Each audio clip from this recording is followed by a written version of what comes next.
여러분 이제 화면에서 보면 이제 제목이 문학은 우리를 어떻게 구원하는가라는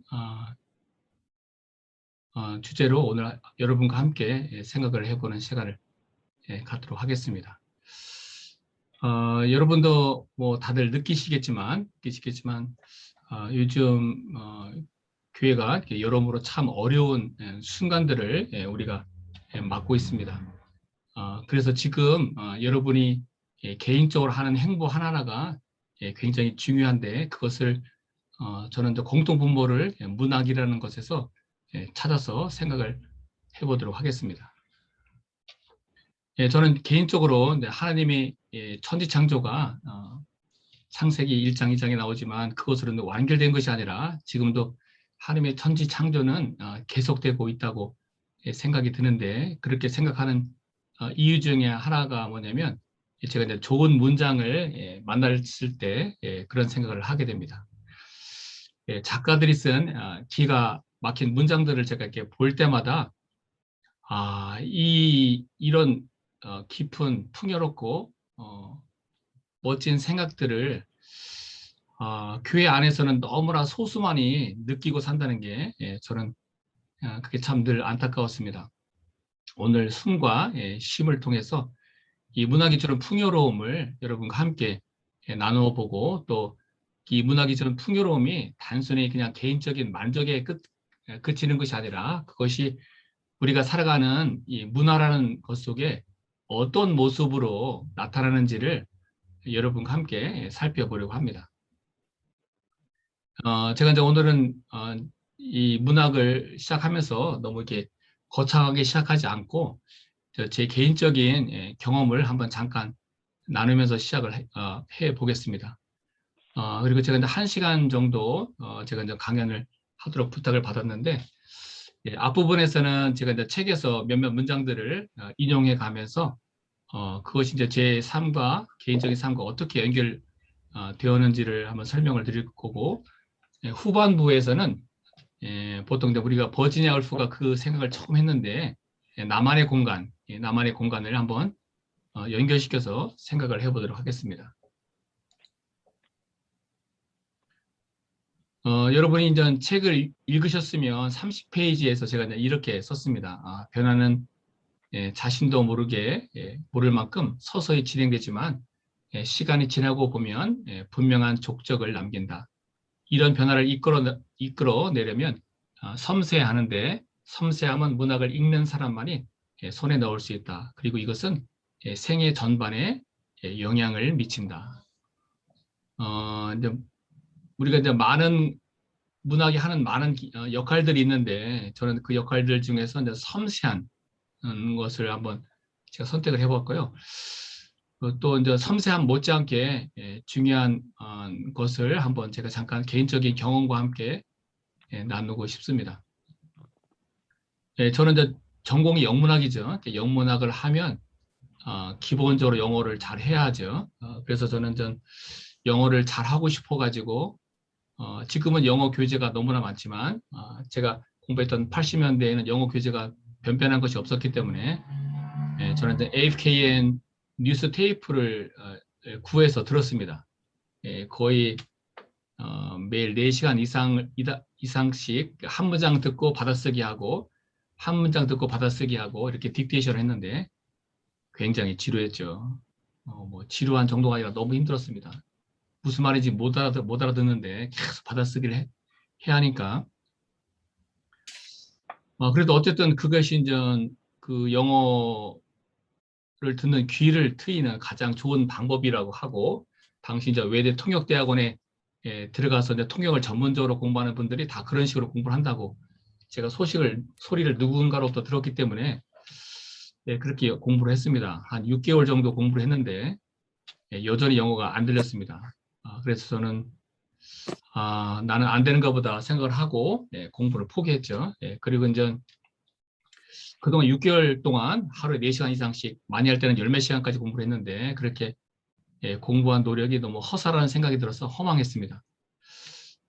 그래서 이제 영어 공부를 그만두고 이제 학교에서 수업이 끝나고 집에 가려고 이제 버스를 타고 이렇게 귀가를 하는데 갑자기 이상한 일이 생겼습니다. 그러니까 사람들이 갑자기 영어로 말을 하기 시작을 하는 것입니다. 분명히 한국 사람들인데 그 사람들은 분명히 한국말로 말을 하고 있는데 내 귀에는 그것이 영어로 번역이 돼서 들리는 거죠. 이것이 이제 영어 공부를 너무 열심히 할 때 생기는 환청 현상이었습니다. 그걸 제가 이제 처음으로 경험을 했죠.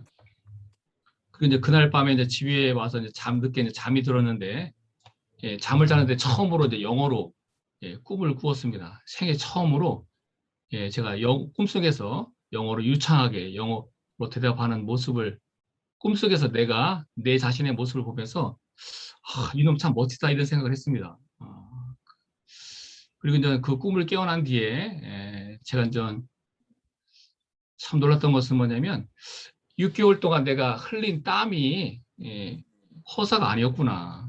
나는 실력이 하나도 안 는다고 생각을 했지만 나도 모르는 사이에 실력이라는 것이 보이지 않는 모습으로 내 속에 쌓여간 것을 알게 되었죠.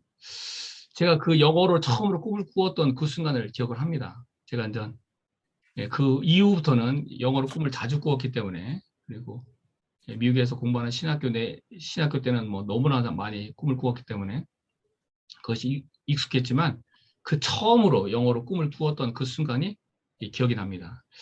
자, 이런 것이 이제 우리가 문학을 배울 때 경험하게 되는 거죠. 우리가 문학을 통해서 어떤 것을 처음 경험하는 순간들이 있습니다. 마법 같은 순간들이죠. 그런 순간들이 평소에는 모르지만 그것이 내 안에 조금씩 쌓여갑니다. 그리고 그것이 어느 순간 쌓이게 되면 그 문장이 나에게 말을 하기 시작하죠.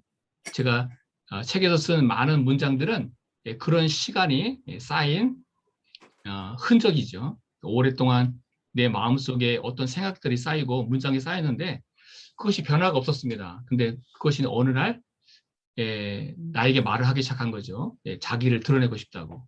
그것이 언어라는 표현으로 결과물로 나온 것뿐입니다. 그래서 여러분 자신이 지금은 문학을 잘 모른다고 하셔도 지금부터 시작해도 시간은 충분합니다. 제 자신의 경험에 통해서 보면 저도 6개월간 열심히 공부해서 영어로 꿈을 꾸기 시작했는데 책을 읽는 것은 더 빨라질 수 있기 때문에 여러분과 이제 그 경험을 하고 싶습니다. 그 한 번의 경험이 저희 생애 전반에 영향을 미치기 시작을 했습니다. 내가 어떤 것을 시작하고 투자할 때 그 내가 흘린 땀과 노력은 거짓말을 하지 않는구나. 그래서 그 다음부터는 누가 보지 않아도 제가 열심히 공부를 하기 시작했습니다. 이것을 이제 다른 사람을 통해서 한번 제가 또 확인을 시켜드리겠습니다. 여러분 이제 화면에서 보는 인물이 유명한 의사입니다. 신경외과 의사인데 이름은 벤 카슨입니다. 이름은 벤 카슨. 여러분이 화면 오른쪽에 보면 왼쪽 편에 그 노란 머리가 있는데 이분이 이제 트럼프 대통령입니다. 트럼프 대통령인데 트럼프 행정부 때 이 벤 카슨이 주택부 장관을 지냈습니다. 3년간 주택부 장관을 지내는데 이분은 원래는 유명한 신경외과 의사였고 그리고 이제 이분이 어떻게 유명해지기 시작했냐면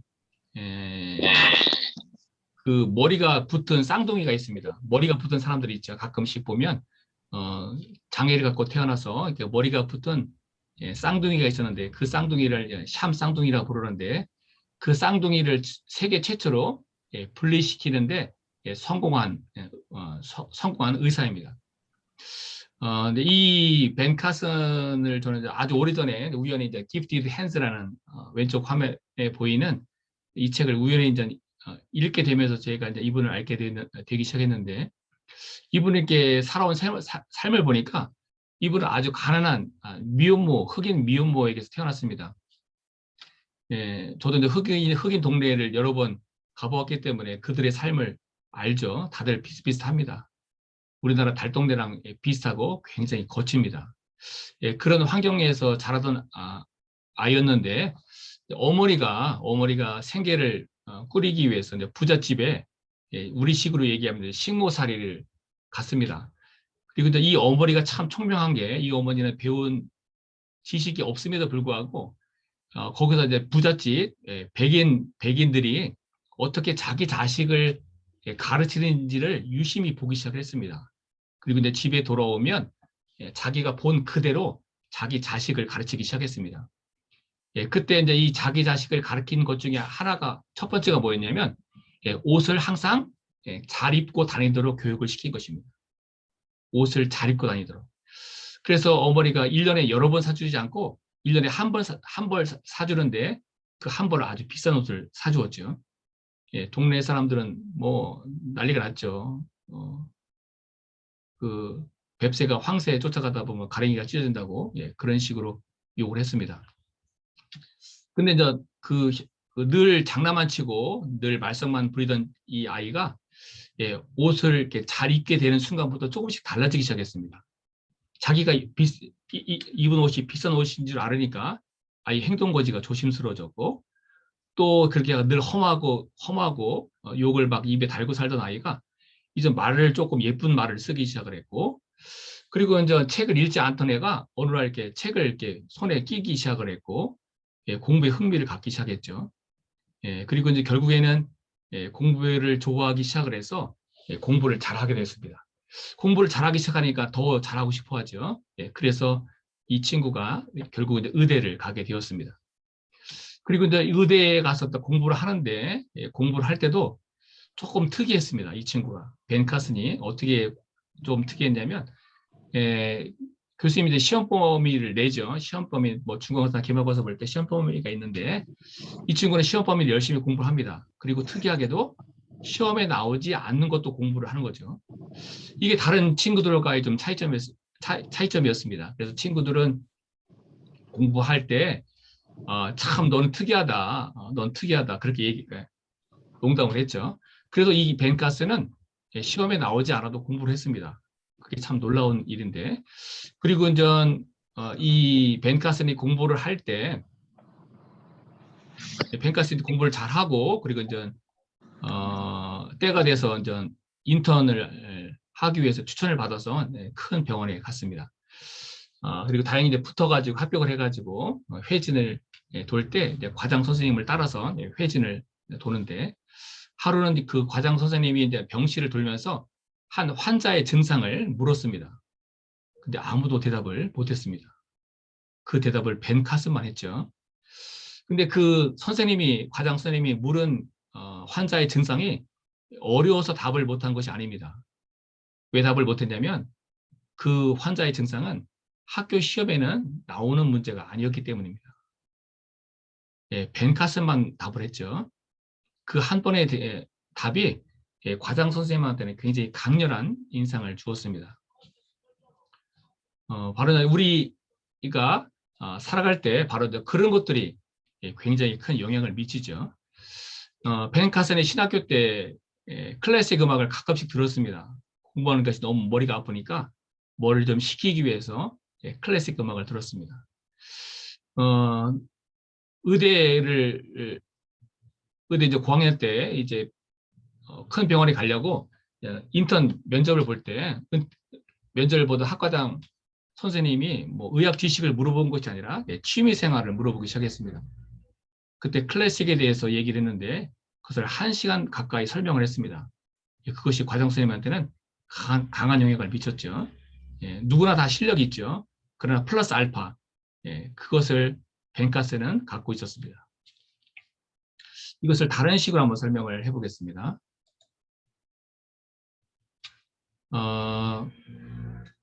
제가 아까도 잠깐 설명을 드렸는데 우리가 인생이라는 것은 항상 큰 그림만 있다고 생각을 하죠.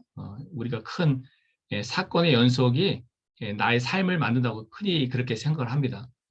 그러나 지나고 보면 내 인생 속에서 가장 아름다웠던 순간은 사실은 굉장히 사소한 것이라는 것을 알게 되죠. 그 사소한 순간이 쌓이면 사실은 그것이 굉장히 멋진 마법이 되죠.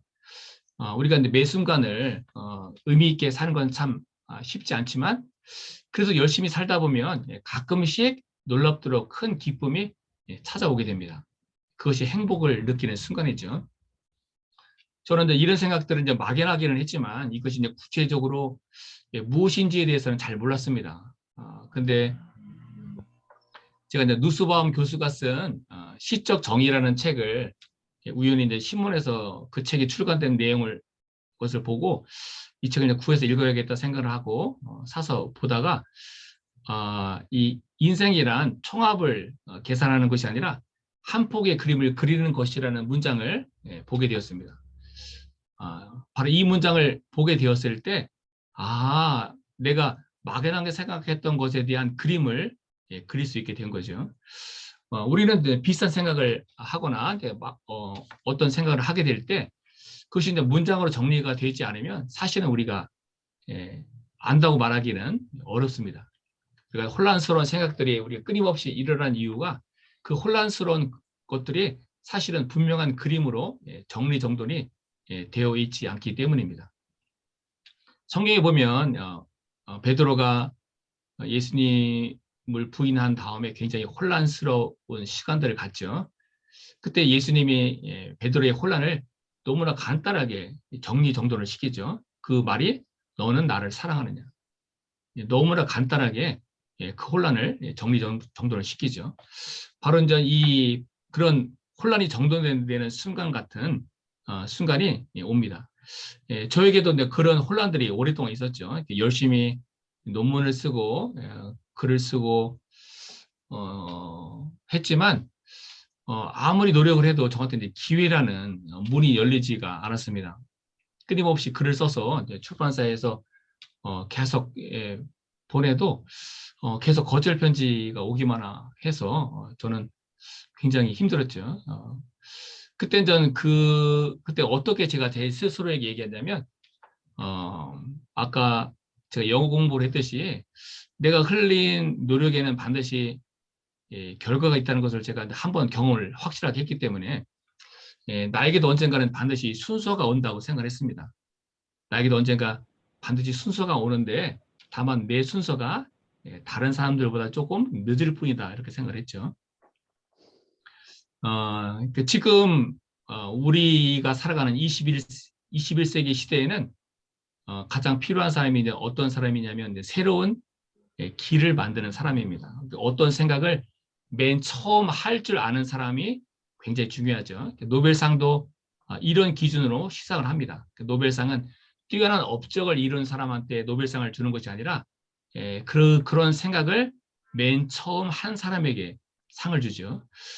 그래서 전 어떤 생각을 맨 처음 하게 되는 경우에는 무엇을 겪냐면 시행착오를 겪게 됩니다. 그것도 엄청나게 겪게 되죠. 왜냐하면 한 번도 그 길을 가본 적이 없기 때문에 그 길을 맨 처음 가게 되면 굉장히 혼란스럽습니다. 그리고 이제 주변에 보면 그런 길을 걸어갈 때 주변에서 보면 항상 태클을 걸죠. 왜 그렇게 하냐. 넓은 길도 많은데 다 그렇게 태클을 걸죠. 그래서 자기가 자기 자신의 생각을 지킬 수 있는 기준이 없으면 흔들리게 됩니다. 저는 그렇게 끊임없이 흔들릴 때 성경 말씀과 또 문학 작품 속 문장을 읽으면서 제가 버텨내게 되었습니다. 성경에서 말하는 좋은 문장들이 많이 있죠. 좋은 말씀들이 너무나 많이 있지만 그 말씀이 그냥 우리 마음속에 남지 않고 뿌리를 내리지 않고 그냥 스쳐 지나갈 때가 많이 있습니다. 좋은 말씀이야. 그 말씀이 내 마음에 뿌리를 내리지 못하는 이유는 바로 그 말씀이 내가 늘 하는 이야기로 내 안에 사실은 심겨져야 하는 거죠. 아이들이 언제부터 이제 어른이 된 것을 우리가 느끼냐면 스스로 자기가 번 돈으로 공과금을 낼 때 우리는 어른이 되었다고 느낍니다. 참 성경 말씀도 우리가 열심히 밑줄을 긋고 아멘 하지만 사실은 그 말씀을 내가 늘 쓰는 말로 바꾸어서 그것을 내가 지킬 수 있어야만이 사실은 그 말씀이 힘이 생기는 거죠. 그래서 전 바로 이런 것들을 우리가 문학을 통해서 간접적으로나마 경험을 하고 확장을 시킬 수 있습니다. 이것을 다른 문장을 통해서 한번 생각해 보도록 하겠습니다. 이제 제가 쓴 책 76쪽에서 제가 이렇게 썼는데, 독자는 소설에서 사건이 아니라 등장인물의 감정 변화에 주목하는데, 독자는 그 변화를 따라가면서 이 불완전한 세상을 이해하는 힘과 그저 사는 것과 잘 사는 것의 차이를 분별할 줄 아는 힘을 키우게 된다. 요즘 저는 넷플릭스를 이제 보려고 노력을 하고 있습니다. 앞으로 이제 교회가 상대해야 될 가장 큰 적은 유튜브랑 넷플릭스죠. 지금 우리가 이제 한국에 뛰어난 목회자들이 많이 있고, 뛰어난 설교자들이 많이 있고, 또 미국에도 참 뛰어난 설교자들이 많이 있어서 저도 가끔씩 찾아가서 이제 그 설교를 듣곤 하는데, 아무리 좋은 설교도 이제 다시 듣는 일은 좀 드뭅니다. 그런데 우리가 이제 좋아하는 드라마는 몇 번씩도 다시 보게 되죠. 저는 이제 그 차이가 무엇일까를 계속 생각하고 있습니다. 이제 몇 년 전에 나온 도깨비라는 드라마가 있죠. 몇 년 전에 나온 도깨비. 여러분도 다 아실 것 같은데. 제가 이제 요즘 유튜브로 도깨비를 이렇게 찾아서 보고 있습니다. 그리고 이제 조만간에 넷플릭스로 그것을 다시 전회를 다시 보면서 분석을 하려고 합니다. 저는 이런 드라마가 어떻게 사람들에게 그렇게 강렬한 영향을 미치는지를 한번 살펴보고, 그것을 신앙적으로 어떻게 활용할 수 있는 방법이 없을까를 지금 찾아보려고 합니다. 우리나라는, 저도 이제 미국에서 가서 공부를 하고 또 여러 나라에서 온 사람들과 교제를 하다 보니까 한국 성도같이 이렇게 모범적인 크리스찬이 거의 없다는 것을 제가 알죠. 그러니까 거의 뭐 전 세계에서 온 사람들을 다 만나서 교제하고 또 함께 공부를 하고 했기 때문에 바로 한국 사람의 장점이자 혹은 단점이라고도 할 수 있는 부분이 뭐냐면 너무 모범적이라는 거죠. 그러니까 한국 성도 가운데 이제 삐딱선을 탄 사람들은 드뭅니다. 늘 착하죠. 늘 성실합니다. 이 성실한 것이 이제 좋은 것이긴 하지만, 저도 이제 친구들을 보고 또 제 자신을 이렇게 살펴봐도 성실한 사람들이 선택하는 직업군이 있습니다. 선생님과 공무원을 제일 많이 합니다. 성실한 사람들이 하는 직업군이죠. 근데 이제 사회에 나가서 저도 이렇게 보니까 고등학교 때 그렇게 늘 말썽만 피우던 친구들이 대학을 졸업하고 사회생활을 시작하고 보니까 결국은 그 친구들이 가장 돈을 잘 벌고 또 부모님한테 효도도 가장 잘하더라고요. 저는 그거 보고 굉장히 놀랐습니다. 바로 이제 그 차이가 뭘까? 요즘 브레이브 걸스라는 여자 아이돌 그룹이 역주행을 하고 있죠. 불과 몇 주 전에 일어난 일입니다. 근데 그 회사 이제 대표가 이름이 이제 닉네임이 용감한 형제인데, 제가 예전에 들었던 손담비의 미쳤어라는 노래부터 줄줄이 히트를 그분이 시켰더라고요. 그래서 그분이 이제 우연히 이제 TV를 보다가 그분이 타고 다니는 너무나 비싼 차를 봤는데, 그 차보다 더 놀란 것이 뭐냐면 그분이 이제 교회에 나가서 기도를 하는 모습이었습니다. 그것이 저는 참 놀라웠습니다. 그리고 그분이 이제 이동을 할 때도 늘 찬양을 듣고 하는 모습이 저는 굉장히 놀라웠습니다. 그렇게 바쁜 사람이 그런 생각을 한다는 게 놀랐고, 또 그보다 더 놀라운 것은 뭐냐면 전혀 뜰 기미가 없는, 몇 년을 투자했지만 전혀 대중의 반응이 없어가지고 전혀 뜰 기미가 없는 걸 그룹을 붙들고 애를 쓰며 또 자기가 힘들어 하니까 개인적으로 용돈을 주면서 조금만 더 참으라고 버티게 한 그의 선택이 참 놀라웠습니다. 그러니까 지금 결과적으로 보니까 그게 신앙인의 모습이구나. 남들이 다 안 된다고 할 때 그것을 자기가 아무도 몰랐지만 자기가 기도하면서 하나님의 도우심을 기다리고 그리고 개인적으로도 자기가 돈을 투자해가면서 손해를 감수해가면서 노력했던 거. 이제 바로 이제 그런 것이 이제 이야기를 통해 가지고 전파가 되면서 더 사람들의 감정을 불러일으킵니다. 이것을 우리가 이제 요즘 말로는 감성이라고 얘기를 하죠. 그러니까 지금 우리가 살아가는 이 시대는 교훈보다는 감성을 붙들어야지만 성공을 합니다. 이 감성이란 메시지를 붙들지 못하면 사실은 우리가 교훈이라는 것을 주고 싶어도 교훈이라는 것을 심어줄 기회를 잡기가 굉장히 어렵게 됩니다. 교회에서 성장하면 모범생이기 때문에 거의 누구나 다 이렇게 교훈을 먼저 이렇게 주려고 노력을 하죠. 그것이 몸에 딱 배어 있습니다. 항상 의미 있는 거, 교훈적인 거, 복음의 메시지 이것이 몸에 딱 배어 있죠. 그러나 교회 바깥을 나가면 그 많은 사람들이 어떤 방식으로 행동하고 느끼는지에 대한 이해가 너무 부족하죠. 많은 사람들은 감성이 터치가 돼야지 비로소 움직이기 시작합니다. 교훈이 아니라. 그래서 시대가 바뀌었기 때문에 우리는 이야기가 어떻게 만들어지는지 사람은 어떤 방식으로 말을 하는지에 대한 것을 우리가 조금은 이해를 해야 합니다. 지금 이제 감성이 굉장히 중요합니다. 이 감성이라는 부분에 대한 이해를 하지 못하면 우리는 사회에서 거의 발붙일 틈을 얻지를 못합니다. 바로 이제 이 감성이라는 것을 이해할 때 사람들이 가장 많이 활용하는 것이 음악이고 그리고 이제 그 다음이 문학입니다.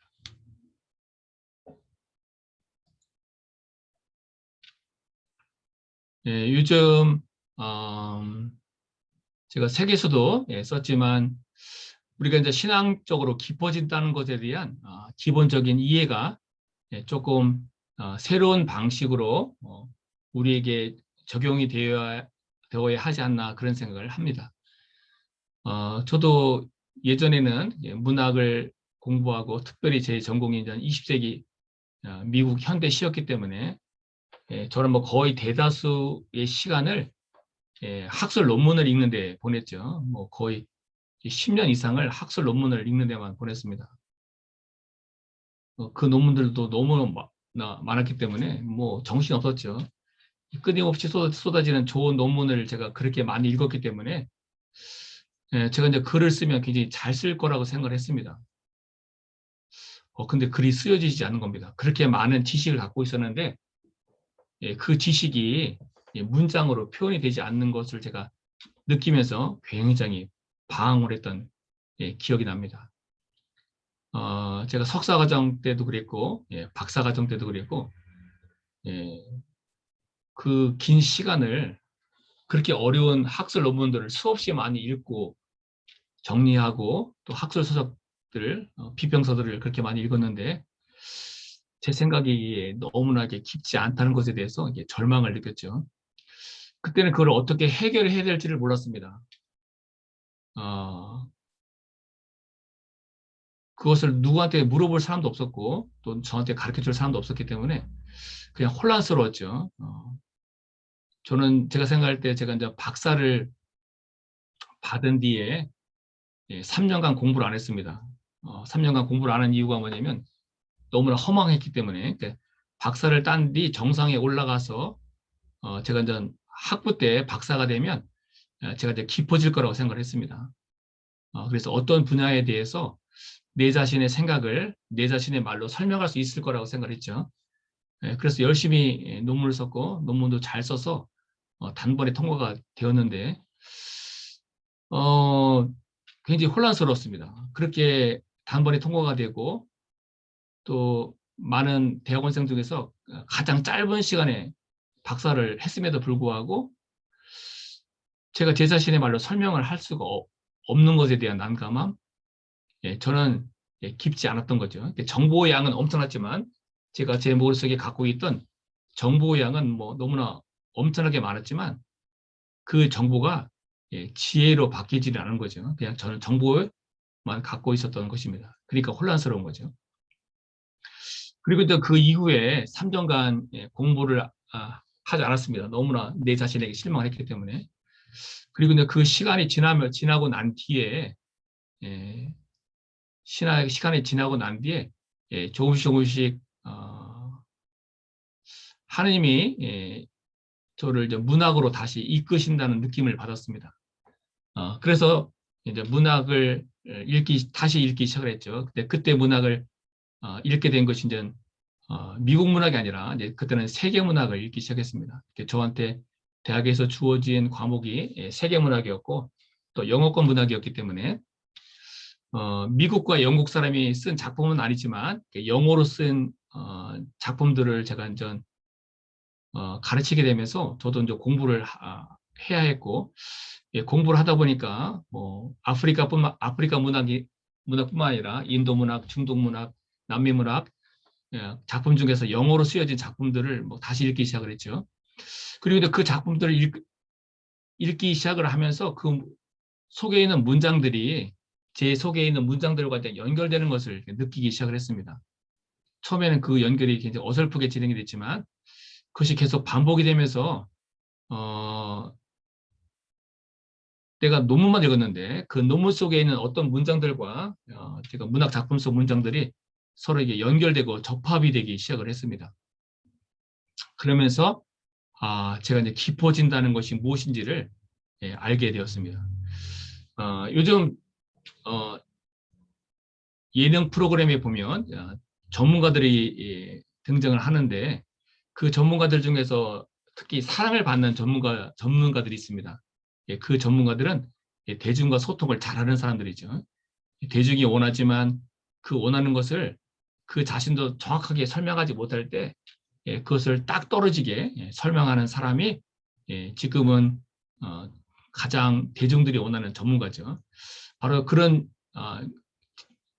대중이 원하지만 그 자신도 그걸 설명하지 못하는 것을 찾아낼 수 있는 힘, 이것은 깊이가 있는 사람이 그것을 찾아낼 줄 알게 되고 또 지금은 그런 사람이 가장 필요한 시대가 되었습니다. 우리가 영화적으로 볼 때 이것을 지금 누가 가장 잘하고 있냐면 연예 기획사와 유튜버들이 가장 잘하고 있습니다. 연예 기획사와 유튜버들.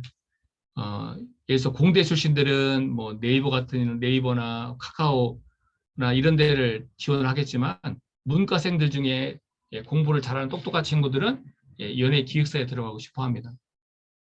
바로 일을 할 수 있는 일을 하게 된 성취감이 엄청나게 크기 때문에 어떤 것을 자기가 주도하고 그 주도한 것이 한국 시장뿐만 아니라 전 세계 시장으로 뚫고 가는 것을 경험하고 있기 때문이죠. 이런 것들이 굉장히 놀라운 일입니다.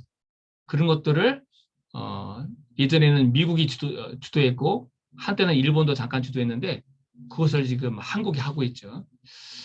저는 여기에 굉장히 놀라고 있습니다. 봉준호 감독이 기생충으로 엄청나게 상을 받고 또 미나리로 윤여정 씨가 상을 받고 이런 걸 보게 되면 이것들 속에 어떤 공통적인 것이 있는 거죠. 바로 대중이 이해하지 못하는 대중이 알고 싶어하는 것들에 대한 것을 누군가는 이야기로 만들어내는 거죠. 막연했지만 이야기로 만들어지는 순간 사람들은 그것을 단번에 알게 되고 또 관심이 하나도 없던 사람도 그것을 흥미롭게 바라보게 됩니다. 그것이 이야기의 힘이죠. 그러니까 지금 우리가 살아가는 이 시대는 문학의 전성시대가 지금 도래한 거죠. 여러분이 서점에 가서 보면 많은 책이 팔리지 않지만 유독 많은 책들이 팔리는 분야가 있습니다. 바로 게임과 관련된 이야기들이죠. 게임과 관련된 소설들은 엄청나게 팔립니다. 지금 10대나 20대는 소설 일반 책들은 거의 읽지 않지만 바로 게임에서 팔리는 책들은 엄청나게 찾아서 읽죠. 바로 그 아이들도 빠지게 하는 힘, 이야기입니다. 이야기를 잡지 못하면 청년들은 붙잡는 것은 불가능하죠. 청년들을 이해하려면 청년들이 빠져있는 게임에 대한 이야기를 이해를 해야 합니다.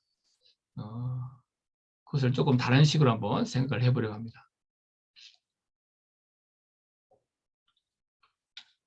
제가 이제 깊어진다는 것을 얘기를 했는데, 제가 깊어진다는 것을 얘기했는데, 한국 교회에서는 어떤 것을 잘 못 가르치냐면, 이제 비판적 사고를 잘 못 가르칩니다. 비판적 사고. 그러니까 늘 예, 순종하고 아멘 하는 것을 이제 전부라고 가르치죠. 그래서 어떤 것에 대한 브레이크, 어떤 것에 대한 자기 생각, 다른 것들을 끄집어내고 또 함께 그것을 예, 교류하고 조율하는 것을 예, 사실은 잘 가르치지 못합니다. 사실은 그것이 굉장히 예, 중요한 파트라고 여겨지는데 어떤 것을 이제 비판적으로 가르치면 아이들이 탁 떨어져 나갈 것 같지만 사실은 더 잘 이해하죠. 제가 이제 학교에서 수업을 할 때, 제가 학교 수업을 할 때 학생들에게 저를 이제 공개적으로 비판을 하도록 가르칩니다. 네, 처음엔 그게 무엇인지 잘 모르죠. 근데 이제 그 중에 몇 번을 설명하면, 그 중에 한 아이가 제가 갖고 있던 생각에 대해서 이렇게 자신의 생각을 정변 도전을 하죠. 그리고 제가 잘 들어보고, 저는 그 친구 말이 맞다고 생각하면 저로 바로 인정을 하죠. 그리고 제 생각을 수정을 합니다. 그러면 이제 아이들이 처음에는 수용을 하고 이제 그 수용으로 끝나는 것이 아니라 아이들이 저를 이길 만큼 논리가 강하면 저는 학점을 바로 올려주죠. 그 자리에서 플러스 알파를 줍니다. 그리고 그것이 몇 번 반복이 되면 수업 시간에 치열합니다. 아이들이 뭐 얼마나 손을 열심히 드는지. 그래서 제 수업은 지루할 틈이 없습니다. 너무나 자기 생각을 말하고 싶어 해가지고 끊임없이 손을 들고 얘기하고 수업이 끝나도 아이들 집에 안 가죠. 왜냐하면 자기가 할 얘기가 더 많으니까 또 남아서 얘기합니다. 그래도 플러스 알파를 제가 주죠. 내가 갖고 있던 생각을 말하기 시작을 하면 놀라울 정도로 그 수업에 참여하게 됩니다. 그리고 그 수업에 푹 빠지게 되죠. 바로 이런 것들이 깊어지는 거죠. 내가 어떤 것을 좋아하면 굉장히 여유가 있습니다. 내공이 깊은 사람과 내공이 얕은 사람을 구분하는 것 중에 하나가 뭐냐면 비판을 얼마큼 듣는가. 비판을 수용할 수 있는 사람은 내공이 엄청난 사람이죠. 왜? 그만큼 내 자신에게 자신이 있기 때문에 누가 나를 비판하는 것에 대해서 크게 신경을 쓰지 않습니다. 그만큼 자신의 생각이 풍요롭기 때문에. 근데 내 생각이 빈곤하면 누가 나를 공격하거나 비판을 하면 그것을 자존심과 연결시키죠. 내면에 자존감이 없기 때문입니다. 그래서 문학을 해야 한 이유가 바로 깊어지는 것이지만 동시에 문학은 내 내공을 엄청날 정도로 이루 말을 할 수 없을 정도로 강하고 풍요롭게 얘기합니다. 만들어줍니다. 그러니까 내 안에서 숲이 있는 것과 마찬가지입니다.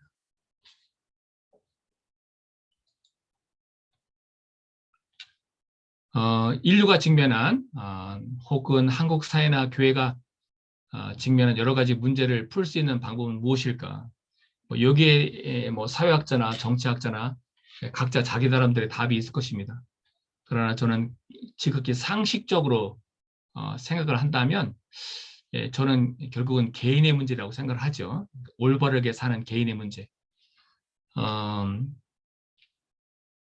칸트도 그렇게 생각을 했지만 19세기 때 서구에 보면 바로 이 젠틀맨의 개념을 의도적으로 이렇게 성장을 시키죠. 바로 젠틀맨의 개념, 품위가 있는 사람, 그리고 그것을 끊임없이 다양한 방식으로 교육을 시키는 것을 우리가 알게 됩니다. 바로 한 사람이 바로 설 때, 한 사람이 누구와 대화를 할 때 얼만큼 젠틀하고 교양 있게 대화를 나눌 때 그것이 서로 생각이 달라도 얼만큼 우리가 서로에게 배울 수 있는지를 교육을 시키는 거죠. 이런 문화는 미국 같은 경우에는 뭐 철저하게 가르칩니다. 내랑 생각이 달라도 상대방을 존중하는 법, 어떤 일이 있어도 상대방의 권리를 인정해 주는 것. 근데 한국 사회는 굉장히 약하죠. 나랑 생각이 다르면 바로 왕따를 시킵니다. 그리고 욱하고 말죠. 그러니까 자신의 생각을 남에게 전달하고 또 남의 생각을 내가 좋아하지 않아도 끝까지 들어주는 이 힘, 이런 힘에 대한 교육이 필요하죠. 바로 그 힘이 내 안에서 축적이 되고 내 안에 몸에 익어야지 사실 그것이 사회를 바꾸는 힘과도 연결이 됩니다. 제가 미국에 있을 때 아내랑 쇼핑을 갔는데 제가 살던 지역에서 한 1시간쯤 차를 타고 가면 H마트라고 달라스에 있는 마트가 있었습니다. 제가 그 마트에 가서 전 한국 식품을 가끔씩 샀는데 하루는 너무 쇼핑이 지루해서 제가 전 그 마트 앞에서 있다 보니까 어떤 소식지가 있어가지고 소식지를 우연히 읽게 되었는데 그 소식지에서 전 얼마 전에 열린 국제 자전거 레이싱에서 일어난 사건을 보도한 짧은 신문 기사가 있었습니다. 전 프랑스에서 하는 유명한 레이싱이었는데 근데 이제 앞에 나가는 친구가 자전거를 잘 타던 친구가 세계 1위였는데 그 친구가 이제 넘어졌습니다. 근데 바로 이제 그 뒤에 2위를 만년 2위를 하던 친구가 있었는데 그 친구가 이제 1위가 넘어진 걸 보고 그 자리에서 딱 섰습니다. 그리고 이제 앞서가던 선수가 일어나서 다시 레이싱을 하는 것을 보고 그때 자기도 따라서 레이싱을 하기 시작했습니다. 우리 같으면 상대가 넘어졌으면 바로 추월해가지고 선두에 나서면 너무나 좋은데 그것이 저한테는 좀 특이했죠. 바로 그 경기가 다 끝나고 결국은 그 친구는 2등을 했습니다. 앞에 넘어진 친구 1등을 하고 근데 왜 그렇게 추월하지 않았냐고 물었을 때 그 2위를 한 사람이 이렇게 얘기를 했습니다. 남의 실수를 통해 나는 이기고 싶지 않아요. 남의 실수를 통해 나는 이기고 싶지 않습니다. 이게 이제 만년 2위를 했던 선수의 말입니다. 저는 이 선수의 말이 굉장히 중요하다고 생각을 했습니다. 왜냐하면 그 한 사람의 생각이 언젠가 사회적 기준이 될 수 있기 때문에 그리고 그 한 사람의 생각이 사회적인 기준이 될 수 있다고 가르치는 것이 사실은 팔복을 가르친 주님의 생각이었기 때문입니다. 우리가 팔복을 뭐 여러분도 여러 번 읽었겠지만 저도 읽으면서 늘 그것이 불가능하다고 생각을 하죠. 그러나 언젠가 그것이 가능할 날이 올 것입니다. 바로 여러분의 삶이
네, 지금 목사님 접속이 좀 불안정한 것 같습니다. 다시 접속하도록 네, 지금 말씀드렸습니다. 잠깐만 기다려 주시기 바랍니다.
채팅에서 지금 목사님 돌아오시기 전에 다음 강의 소개해달라는 부탁이 있어가지고요. 잠깐 광고를 하고 있겠습니다. 네, 바로 내일이죠. 내일은 전도서 강의를 이어갑니다. 세 번째 시간이고요. 지금 굉장히 뜨겁게 시간들이 진행이 되고 있습니다.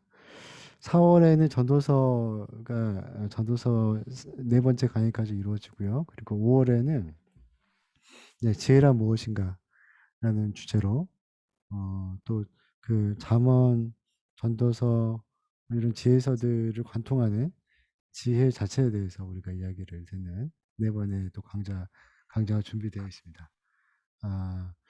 그리고 이제 5월 달에는 단일한 기획으로는 이제 부동산의 나라에서 살아가는 그리스도인에 대한 주제, 부동산 문제로 네. 로그인이 안 된다고 지금 오류 메시지가 뜬다고 합니다. 이런 경우에 로그인이 안 된다고. 예. 잠깐만요. 광고 마저 하고 잠깐요 얘기하겠습니다. 5월에는 남교 소장님 모시고서 부동산 이야기를 가는 시간을 5월 말에 가지려고 합니다.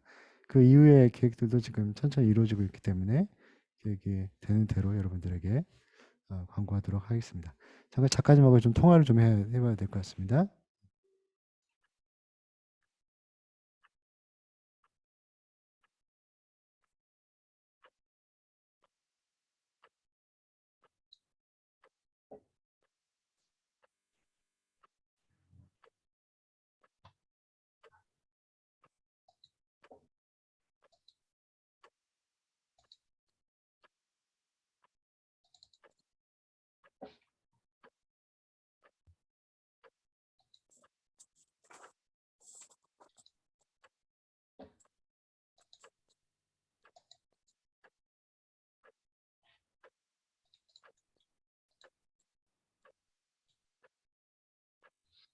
아유, 죄송합니다. 제가 왜 오류가 있는지 갑자기 끊어져가지고 이어서 하겠습니다.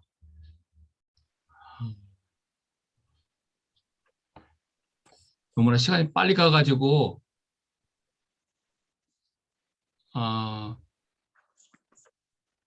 저기 박근홍 목사님, 네, 말씀하십시오. 예, 지금 저희가 1시간 정도 지났는데 제가 휴식 없이 해도 상관없나요? 아니면 네, 휴식 없이 그냥 예, 하겠습니다. 하겠습니다. 그러면 제가 이어서 하겠습니다. 예, 그러면 제가 질문을 좀 줄이고 강의를 조금 이어서 하겠습니다. 여러분이 개인적으로 중간 듣다가 용문을 보시면 되겠습니다. 예, 우리가 이제 경험하는 사회 문제가 있는데 사회 문제가 대개는 두 가지로 일어나죠. 도덕성의 부재와 무지 두 가지로 일어납니다. 바로 이제 이런 것들을 경험할 때마다 우리는 불필요한 갈등을 느끼게 되죠. 그러니까 저는 그 예전에 이제 시적 정의, 누스바움 교수가 한 시적 정의를 읽고 나서 제 마음에 남았던 표현이 하나가 있었는데 이 분별력 있는 관찰자라는 거죠. 분별력 있는 관찰자. 사회 문제를 꼼꼼하게 들여다보되 자기가 이제 개인적인 감정으로 빠지지 않고 어느 정도 거리를 두고 스스로를 볼 수 있는 힘. 예, 바로 저 올바른 개인이 바로 이런 공정한 사회를 만드는 기반이 개인인데 그 개인을 이루게 되는 힘이 바로 이런 것들을 통해서 나오게 된다고 생각을 하고 있습니다. 바로 이제 이런 개인, 올바르게 사고하는 개인이 없게 될 경우에 어떤 일이 생기는지를 한번 살펴보겠습니다. 여러분이 화면에서 보는 것은 사실은 비극적인 사건입니다. 과테말라에서 일어난 사건입니다. 갱이 스쿨버스를 납치를 했는데 그 안에는 아이들도 타고 있었습니다. 근데 그 여러분이 화면에 왼쪽 편에 보면 높은 다리가 있는데 갱 멤버 중 하나가 12살 난 아이에게 이제 총을 주면서 네가 이제 버스 기사를 총으로 쏘면 내가 너는 살려주겠다고 얘기를 했습니다. 근데 이제 그 아이가 그 버스 기사를 쏘고 자신이 사는 것을 택하지 않고 쏘지 않았습니다. 그래서 그 갱 멤버가 그 아이를 다리 밑으로 던져버렸죠. 그래서 이게 화면에 보면 아이가 있습니다. 그 아이가 3일 뒤에 발견이 됐죠. 그리고 결국은 이제 숨을 거두었습니다. 옆에 있는 사람이 아버지죠. 그 아이가 한 선택, 그 아이는 자신이 죽는 것을 선택을 했습니다. 이 사건이 일어난 과테말라는 리바이벌이 영적 부흥이 일어나는 나라로 굉장히 유명합니다. 남미에서 기독교 인구가 가장 높지만 동시에 살인율도 가장 높습니다. 기독교 인구가 거의 한국과 거의 비슷합니다. 근데 동시에 이 나라만큼 부정부패가 심한 나라도 없습니다.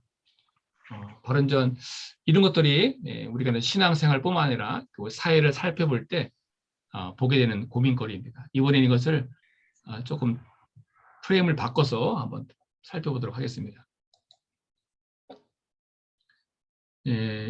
우리가 이제 문학 얘기를 하지만 제가 이제 다양한 것들을 문학 속에 끌어들이고 있습니다. 왜냐하면 이 모든 것들의 기반이 이야기의 힘이고 그 이야기는 문학적인 사고를 하는 힘에서 나오기 때문에 작년에 정말로 우리에게 놀라운 충격을 주었던 노래가 이제 범 내려온다죠. 범 내려온다. 저는 이것을 좀 보게 되면서 판소리가 세계적인 히트작이 될 줄은 저는 꿈에도 생각을 못했습니다. 우리나라 전통 판소리에 이렇게 내가 몰입을 해서 듣게 될 줄은 저는 생각도 못했죠. 비트와 가사, 그다음에 거기에 걸맞는 목소리, 음악, 의상, 춤과 스웩, 이 전부 다 놀라울 정도죠. 저는 이게 21세기라는 느낌이 들었습니다. 이것이 바로 지금 젊은 친구들이 보는 세상이죠. 판소리 그렇게 지루하고 재미가 없는 판소리를 저렇게 새롭게 편곡을 하니까 누구나 기분 좋게 들을 수 있는 곡이 되었죠. 지루하지 않고 신나고 더 듣고 싶고 저는 이런 변화가 교회 안에서도 일어나야 한다고 생각을 하고 있습니다. 그래서 저는 그런 것이 이제 가능한지 제 자신도 한번 확인을 하기 위해서 제가 이제 샘플로 써본 원고가 있습니다. 그것이 이제 기윤실 에서 발행하는 좋은 나무라는 잡지가 있는데 제가 거기에 3호로에 썼습니다. 그것이 이제 Sing Again 30호 가수 이승윤이라는 제목으로 썼습니다. 바로 이런 것들이 우리가 이제 살아가는 이 시대를 보여주는 그림이죠. 지금 신앙의 포맷이 급속도로 바뀌고 있습니다. 우리가 살아가는 노래라는 전통이라는 것이 얼마큼 다양하게 바뀌고 있는지 문화가 보여주지만 우리는 그 문화 속에 있기 때문에 우리가 살아가는 신앙도 마찬가지죠. 여기 보면 판소리, 우리가 범 내려온다를 보면 판소리라는 본질은 바뀌지 않았습니다. 근데 그것을 담아내는 그릇을 바꾸니까 대중들의 반응이 폭발적이었죠. 거기에 출연한 사람들 보면 귀여운 후드티를 입었습니다. 우리가 판소리에서는 상상도 못하는 거죠. 후드티를 입고 판소리 한다는 거. 실크롱 드레스를 입고 나옵니다. 상상도 못하는 일이죠. 근데 귀여운 후드티를 입고 실크롱 드레스를 입고 또 그렇지만 실력은 탄탄하고 그리고 베이스 연주도 넣고 적용을 하는 거죠. 그리고 흥도 뛰어납니다. 그러니까 그 지루하던 판소리가 대중들에게 어필을 한 거죠. 저는 이 범 내려온다를 보면서 이 좁아 터진 나라에 인재가 넘쳐나는 걸 느낍니다. 저는 이게 교회 안에서도 충분히 가능하다는 생각이 듭니다.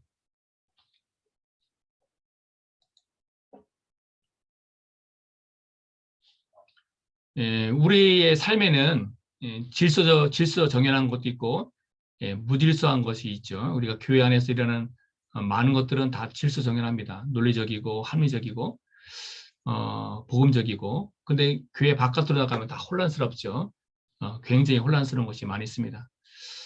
그렇지만 이 혼란과 질서가 사실은 분리되지 않고 함께 어우러지고 함께 뒤섞여야지만 사실은 우리는 새로운 진보를 하게 됩니다. 우리가 앞에서 본 범 내려온다처럼 혼란스러운 생각들이 함께 섞일 때 그것이 새로운 돌파구를 열게 된다는 것을 알게 됩니다. 우리가 질서를 보면 질서가 굉장히 좋아 보이지만 그것이 반드시 꼭 좋은 것은 아닙니다. 질서에 익숙해지면 안정적이 되고 안정적이 되면 삶이 지루해지기 쉽죠. 뭔가 새로운 것, 뭔가 예외적인 것, 카오스적인 것을 찾다 보면 삶이 불안해질 수도 있습니다. 그러나 이것이 함께 섞이게 되면 새로운 우리가 한 번도 보지 못한 새로운 영역이 열리게 되죠. 이 새로운 영역을 그 이승윤이라는 젊은 친구는 뭐라고 표현을 했냐면 애매하다라고 표현했습니다. 애매하다. 왜냐하면 한 번도 그 길을 가본 적이 없기 때문에 그 누구도 한 번도 그것을 경험해 본 적이 없기 때문에 사실은 애매한 거죠. 사람들은 누구나 다 익숙한 것에 끌립니다. 많이 들어본 노래를 사람들은 듣기를 좋아하지 처음 들어본 노래를 좋다고 듣는 경우는 드물죠. 이미 익숙한 거, 내가 늘 해왔던 것을 합니다. 우리가 음식을 먹어도 낯선 음식을 예, 처음부터 딱 좋아하는 사람은 없죠.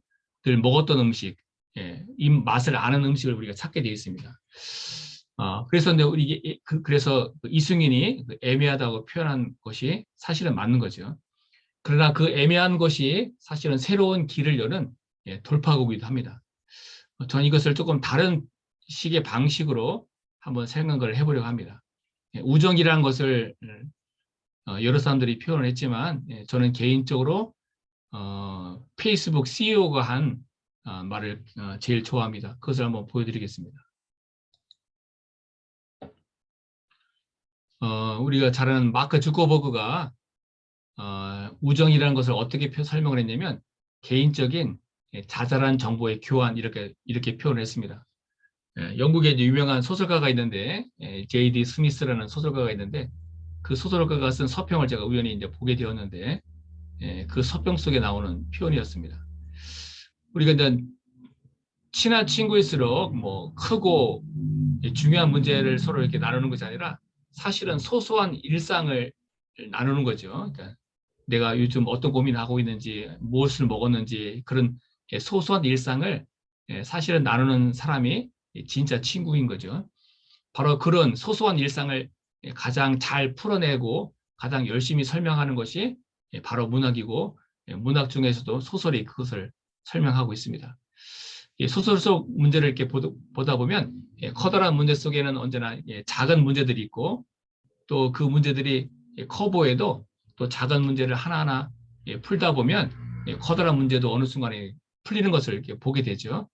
바로 이제 이것을 문학이 가르쳐주고 또 이 문학이 가르쳐주는 이것을 이번에는 나만의 공간이라는 다른 프레임으로 한번 정리를 해보려고 합니다. 나만의 공간이란 이 생각을 누가 가장 먼저 했냐면 버지니아 울프라는 사람이 이 생각을 가장 먼저 했습니다. 바로 이제 자기만의 생각, 자신만의 공간을 갖는 그 힘을 얘기를 하고 있습니다. 지금은 이제 젊은 친구들은 이런 자기만의 공간을 물리적인 영역에서는 잘 찾지를 못하죠. 그러니까 그 친구들이 그 영역을 어디에서 대체하고 있냐면 바로 사이버 공간에서 그 영역을 찾고 있습니다. 요즘은 메타버스 시대가 이미 도래했죠. 한국도 메타버스에서 굉장히 강합니다. 그러니까 젊은 친구들은 자신의 많은 시간을 메타버스에서 보내죠. 그래서 컴퓨터를 다 켜고 게임을 누르고 그 게임 공간 속에 들어가서 그 게임 공간 속에 있는 자신의 닉네임을 통해서 우리가 친구들의 존재를 확인하고 자기들이 대화를 나누고 시간을 보내죠. 그리고 어느 순간 그 메타버스 속 게임 속 그 공간을 자신의 진짜 세계라고 생각을 하고 사실은 자신의 정체성도 그런 게임을 통해서 확인을 하죠. 앞으로 이제 10년에서 짧으면 10년, 좀 오래 걸리면 20년이 지나면 가상 공간이 정말로 너무나 확실해지는 시간이 올 것이 거의 100%가 됩니다. 앞으로 20년이 지나면 가상 공간이 실현이 된다는 뜻이죠. 그래서 여기에 대한 우리 고민이 있어야 합니다. 바로 이것이 우리가 지금 바뀌고 있는 세상을 보여주는 거죠.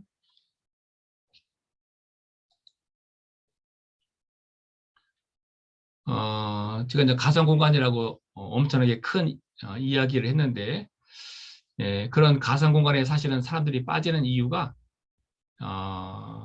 자기만의 공간을 찾는 것이 너무나 힘들기 때문에 그렇습니다. 예전에는 집 밖에만 나가도 자기만의 공간이 있었고, 조금 뭐 눈만 돌려도 지근거리에 쉴 수 있는 여유가 있었는데, 지금은 어디든지 흙을 밟을 수 있는 여유가 하나도 없죠.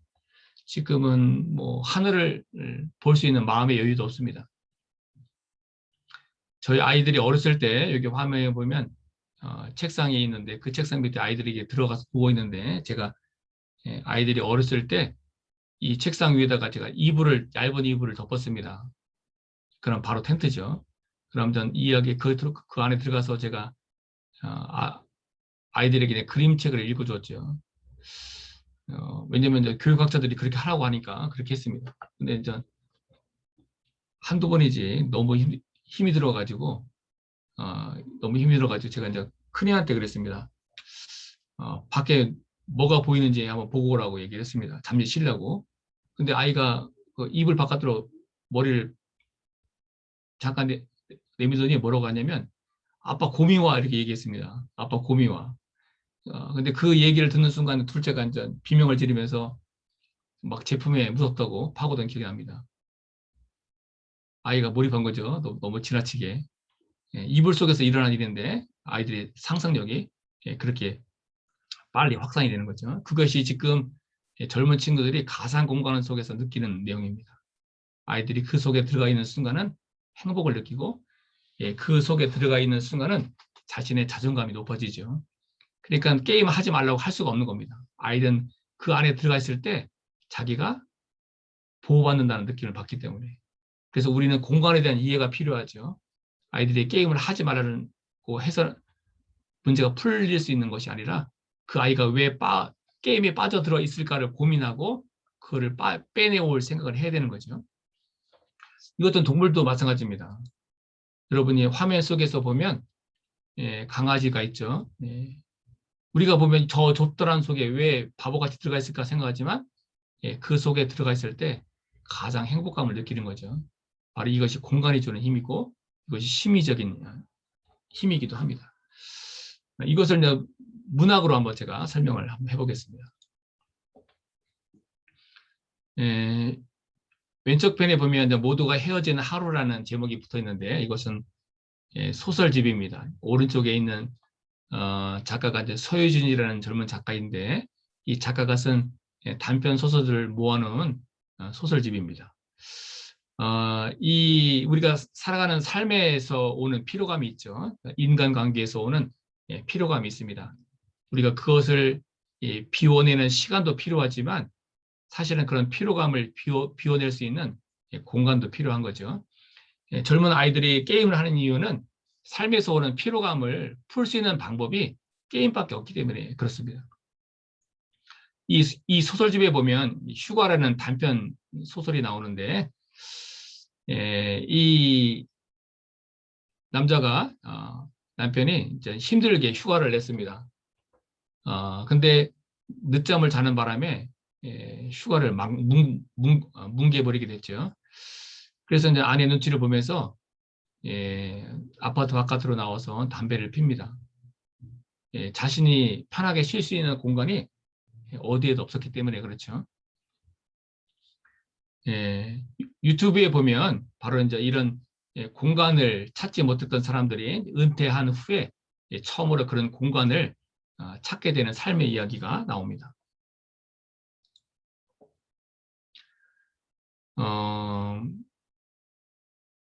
우리가 이제 저마다의 로망이 있죠. 저마다의 로망이 있는데, 화면에 있는 것은 은퇴한 부부의 동영상이지만, 저에게도 저 화면 속에 로망이 하나 있습니다. 여러분은 잘 모르실 건데, 제 로망은 저기 앞에 보면 강아지를 키우는 겁니다. 강아지. 저는 이 강아지를 한번 키워보는 것이 소원이었는데, 이 강아지를 키울 만한 공간을 한 번도 확보를 하지 못해가지고 제가 지금도 그 순간을 기다리고 있습니다. 여러분이 화면에서 보는 그림은 지리산의 모습입니다. 제가 이 그림 속 이 풍경을 본 마지막이 언젠가 생각해 봤더니, 제가 20살 때가 마지막이었습니다. 저는 그때가 참 가끔씩 생각이 납니다. 그래서 너무 힘들면 제가 이제 저 산을 봤을 때 그 느낌을 내가 마음속으로 이렇게 상상을 합니다. 그러면 조금씩 마음이 편안해지는 것을 느낍니다. 요즘 많은 사람들이 캠핑을 합니다. 뭐 여러분이 유튜브를 켜면 뭐 차박부터 솔로 캠핑, 극한 캠핑, 낚시, 뭐 노지 캠핑, 뭐 여러 가지들이 다 나오죠. 저는 처음에 왜 그런 걸 할까 저는 잘 이해를 못했습니다. 그리고 이제 시간이 지나면서 바로 이제 사람들이 자신의 내면의 스트레스를 풀어낼 공간을 찾고 있구나라는 그런 생각을 하게 되었습니다. 예전에 지금은 이제 유행이 좀 뜸하지만 예전에 피규어 수집이 굉장히 열풍이었죠. 그래서 영화 속 피규어 같은 것을 많이 수집을 하고 또 돈이 여유가 있는 사람들은 뭐 2천만 원짜리, 3천만 원짜리 장난감을 사가지고 자기 사무실에다가 이렇게 세워놓는 것을 제가 이제 여러 번 보았습니다. 바로 이제 그렇게 수집을 하면서 시간을 보냈죠. 저는 그게 왜 그런지를 이해를 못했는데 천천히 생각을 해보니까 바로 놀아본 기억이 없는 거죠. 어렸을 때 학원에는 열심히 갔지만 자기가 좋아하는 거를 마음껏 할 수 있는 시간적 여유가 한 번도 없었던 거죠. 바로 이제 그런 것이 로망이라는 모습으로 나오는 거죠. 그것을 한 번도 해보지 못한 사람들이 결국은 선택하는 방식이 TV를 검색해서 자연인을 본다거나 아니면 유튜브를 켜서 사람들이 캠핑하는 모습을 보면서 자신들의 로망을, 자신들의 힘든 순간들을 그냥 숟가락 얹듯이 얹어서 이겨내려고 노력을 하는 거죠. 젊은 사람들은 뭐 차를 사거나 또 멀리까지 가지 못하기 때문에 젊은 사람들은 그냥 커피숍에 가는 것으로 그것을 대응을 하죠. 그래서 요즘 보면 블루보틀이라는 것은 새로운 카페가 인기가 있습니다. 왜냐하면 그 장소에 가면 사람들이 새로운 공간을 보기 때문에 그렇죠. 공간을 잠깐이라도 돈을 주고라도 잠깐이라도 그 공간을 보고 싶어 하죠. 이것을 다른 방식으로 한번 얘기를 해보겠습니다. 여러분이 화면에서 보면 이게 이제 드라마 속 왼쪽은 미생이고 오른쪽 영화 속의 한 장면인데 자, 한국 드라마나 영화에 자주 등장하는 장면이 뭐냐면 밥 먹는 장면하고 술 마시는 장면이 유독 많이 나옵니다. 미국 드라마나 영국 드라마나 이런 드라마에는 이 밥 먹는 장면과 술 마시는 장면이 그렇게 많이 나오지 않습니다. 근데 유독 한국 드라마에는 밥 먹는 장면과 술 마시는 장면이 유독 많이 나옵니다. 왜냐하면 한국 사람들은 밥상이나 술잔이라도 가로 놓여야 하지만 입이 열리기 때문에 그렇죠. 우리가 무엇이든지 제정신을 가지고 말하는 것이 훈련이 안 되어 있습니다. 늘 뭘 먹어야지, 늘 뭐라도 마셔야지만 마음속 생각들이 나오죠. 한국인들은 워밍업이 꼭 필요합니다. 마음속에선 잘 지내? 이렇게 물으면 되는데 실제로는 밥은 먹고 다니냐 이렇게 얘기합니다. 고마워라고 얘기하면 그냥 단번에 이해가 될 텐데 그냥 밥 한번 살게 이렇게 표현합니다. 나 요즘 힘들어 이렇게 하면 되는데 이런 말하기가 힘들어가지고 술을 한참을 마셔야지 그 얘기가 나옵니다. 바로 자신을 설명하는 것이 너무 힘들기 때문에 그렇죠. 훈련이 안 돼 있습니다. 그러니까 자신의 생각을 우리가 술이나 밥에 의지하지 않고도 설명하는 것이 훈련이 되어 있지 않기 때문에 그렇습니다. 그래서 이제 이런 것들을 훈련시키는 방법 중에 하나가 뭐냐면 잠시 삶에서 멀어지는 것을 가르쳐 주는 것입니다. 그러니까 내 삶이 귀중하면 할수록 사실은 잠깐이라도 삶에서 멀어지는 법을 스스로가 배워야 하는 거죠. 이것을 한 영화 속에서 제가 한번 찾아보았습니다. 그리고 이것을 여러분이 소설에서도 확인할 수가 있습니다. 여러분이 이렇게 보면 리스본행 야간열차라는 소설이 있는데 그 소설 속에 있는 한 내용입니다. 완전 이 주인공 왼쪽 편에 있는 남자가 완전 주인공인데 그 남자가 유명한 고전 학자입니다. 외국어를 뛰어나게 잘하는 학자인데 이 사람이 이제 갑자기 이제 자신의 시간들을 찾기 시작하는데 그때 우연히 기차 안에서 만난 한 승객과의 대화입니다. 왜 완행열차를 선택했냐는 그의 질문에 그녀는 지금 들고 있는 책을 마저 다 읽으려고 탔다고 대답을 했다. 그녀는 기차만큼 책 읽기에 좋은 장소는 없다고 새로운 것을 향해 자기가 이렇게 마음을 활짝 여는 곳은 그 어디에도 없다고 그래서 완행열차의 전문가가 되었다고 말했다. 이 소설 속 그녀는 그냥 우연히 만난 승객이죠. 그 등장인물의 핵심 인물이 아니라 근데 이제 그 승객에게 기차는 나만의 공간이었죠. 그리고 자기만의 방이었습니다. 나라는 사람의 정체성, 나라는 사람의 실존은 사실은 공간으로 확인이 됩니다. 우리가 사무실에서 열심히 일을 하지만 열심히 일하는 이유가 뭐냐면 열심히 일을 해서 내가 승진을 하게 되면 나만의 공간을 갖게 되는 거죠. 바로 근데 문제는 뭐냐면 나만의 공간을 가진 다음에 사실은 문제가 생깁니다. 나만의 공간을 그렇게 힘겹게 얻었는데 얻고 보니까 브레이크가 걸린 거죠. 제가 앞에서 설명했듯이 제가 박사를 따기 위해서 그렇게 열심히 논문을 읽었습니다. 뭐 정말 놀라울 다시 생각하기 싫을 정도로 열심히 공부를 해서 박사를 땄는데 따고 나니까 너무 허망했죠. 그 박사라는 정상에서 보는 산이 너무나 형편없었기 때문에 많은 사람들이 원하던 성공을 거두죠. 근데 넓은 방에서 혼자 앉아 있지만 마음에 밀려드는 공허감을 채울 수가 없습니다. 우리가 잘 아는 소설 위대한 개츠비나 아니면 할리우드 영화에서 흔히 보여주는 장면입니다. 이유는 간단합니다. 내면의 공간은 가구로는 절대로 채울 수가 없죠. 그 어떤 것도 내면의 공간을 채울 수가 없습니다. 트로피가 많아도 그 트로피가 그 공간을 채울 수가 없죠.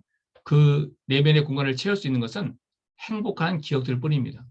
행복한 기억들. 그리고 그 기억들에는 반드시 내가 함께 보낸 시간이 묻어 있어야 합니다. 우리가 성장한 뒤에 자기가 살던 집에 가거나 동네에 가거나 어떤 장소에 가죠. 그곳이 멋있어서 가는 것이 아니라 그곳에서 내가 남긴 시간이 있기 때문이 그렇죠. 바로 그 시간이 바로 주커버그가 말한 소소하고 자잘한 이야기죠. 이것이 바로 소설에서 말하는 일상입니다. 소설에서 다루는 줄거리 중에 엄청난 스토리를 다루는 것은 단 하나도 없습니다. 소설에서 다루는 이야기들은 너무나 허접한 이야기들이죠. 다 사소한 이야기들, 알고 보면. 근데 그 사소한 이야기를 작가들은 엄청난 힘을 들여서 묘사를 하고 설명합니다. 그 이유가 무엇일까요?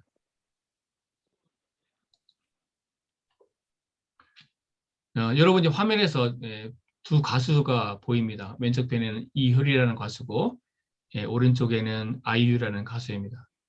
어느 방송에서 누군가가 그 아이유라는 가수에게 이렇게 물었습니다.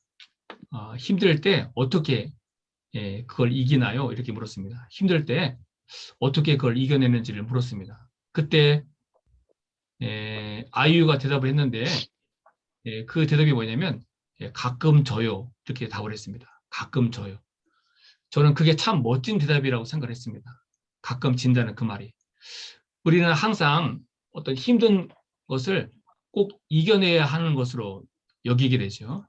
그래서 어떻게든 노력을 해서 이기고 버텨내면 이겼다고 생각을 합니다. 그런 강박이 사실은 상황을 더 악화시킬 수가 있습니다.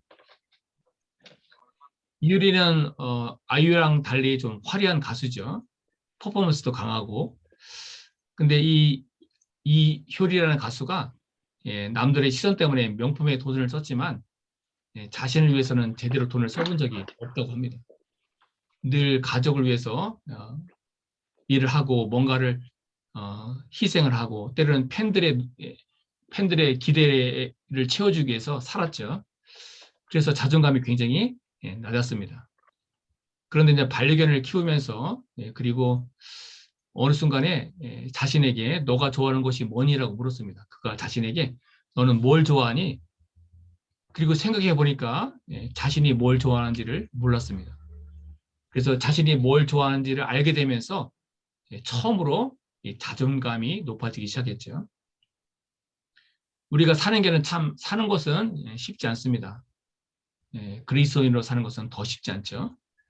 우리는 아무리 힘들어도 그리스도인으로서 살면서 많은 것을 이겨내야 하겠지만 때로는 잘 지는 것도 우리에게는 필요합니다. 때로는 잘 지는 게 사실은 이기는 것일 수도 있습니다.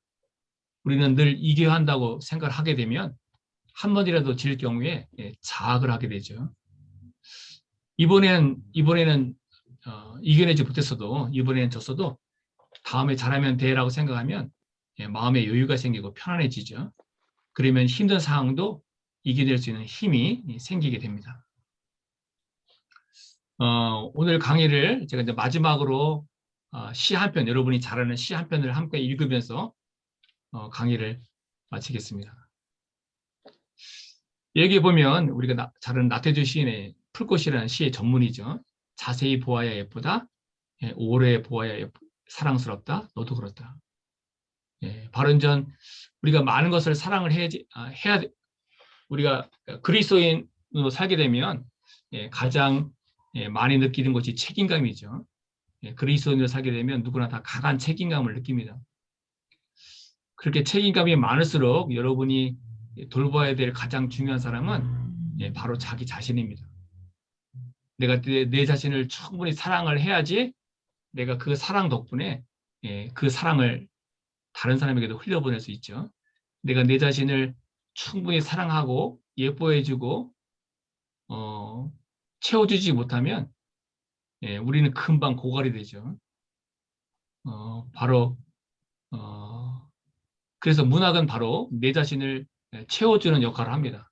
감성으로 채워주고 좋은 문장으로 채워주고 그다음에 여러 가지 등장인물들의 소소한 고민을 들으면서 채워주죠. 그것이 내 안에서 채워지게 되면 어느 순간에 내가 어떻게 살아야 되는지가 보이고 동시에 내 주변에서 사람들이 어떻게 살아가고 있는지가 보이게 되죠. 문학은 바로 그것들을 하는 역할을 합니다. 여기다 넣나? 자, 여기다. 박근홍 목사님, 이제는 제 역할을 다 했고 박근홍 목사님이 네, 감사합니다. 시간이 좀 지나긴 했지만 그래도 우리가 이렇게 풍요로운 생각을 하도록 해주는 좋은 시간이었던 것 같고요. 여러분들의 질문을 받는 시간을 갖도록 하겠습니다. 채팅방에는 지금 질문이 특별히 나와 있지 않기 때문에 여러분들의 음소거를 끄시고 직접 질문을 해주시면 좋겠습니다. 이제 작가님의 얘기를 들으면서 자신의 이야기를 하셔도 좋겠고요. 그러면서 들었던 질문들 해주시면 좋겠습니다. 질문할 시간 갖겠습니다. 직접 음소거를 끄시고 질문하시면 되겠습니다.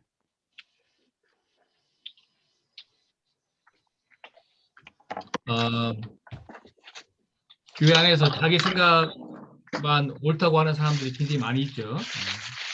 특별히 어떤 분들이 그런 경험을 많이 하냐면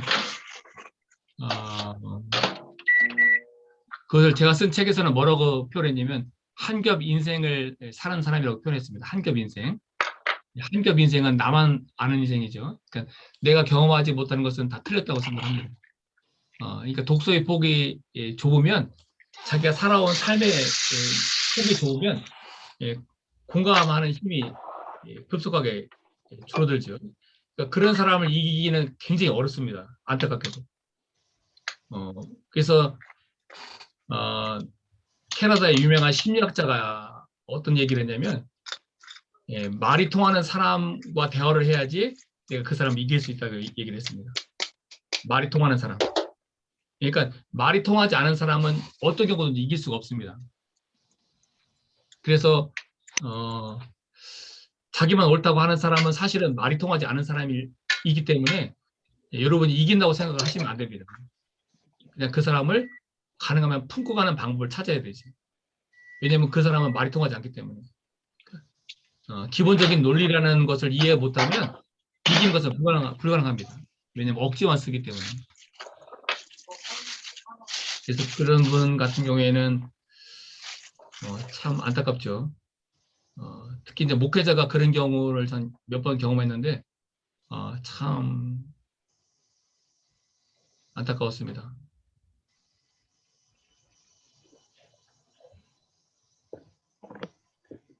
네, 질문이 들어왔는데요. 청소년들과 함께 할 수 있는 비판적 사고를 할 수 있는 문학책 추천해 달라는 그런 질문이 들어왔습니다. 제일 좋은 방법은 청소년 문고를 여러분이 쭉 보시면 됩니다. 청소년 문고. 창비나 이러고 출판사에서 나오는 청소년 문고들이 있습니다. 그 문고들을 여러분이 이렇게 쭉 보고 추천하는 문장들이 있습니다. 아니면 대표적인 문장들, 그런 문장들을 이렇게 보다 보면 어떤 것이 내가 잘 이해를 할 수 있고 이것이 젊은 아이들에게도 도움이 되겠다는 하는 판단이 딱 옵니다. 그러면 그 책을 읽으면 그 책으로 천천히 시작을 하면 아주 유효합니다. 그리고 이제 청소년 문구가 유익한 이유가 뭐냐면 책이 쉽습니다. 뭐 머리를 쓸 필요가 없고 어렵지 않고 그리고 교훈을 조금 드러내는 것이 단점이긴 하지만 그 교훈이 왜 필요한지를 우리가 기본적으로 알고 있기 때문에 그리고 이제 비판적 사고를 여러분이 자녀들에게도 잘 가르쳐야 됩니다. 비판적 사고.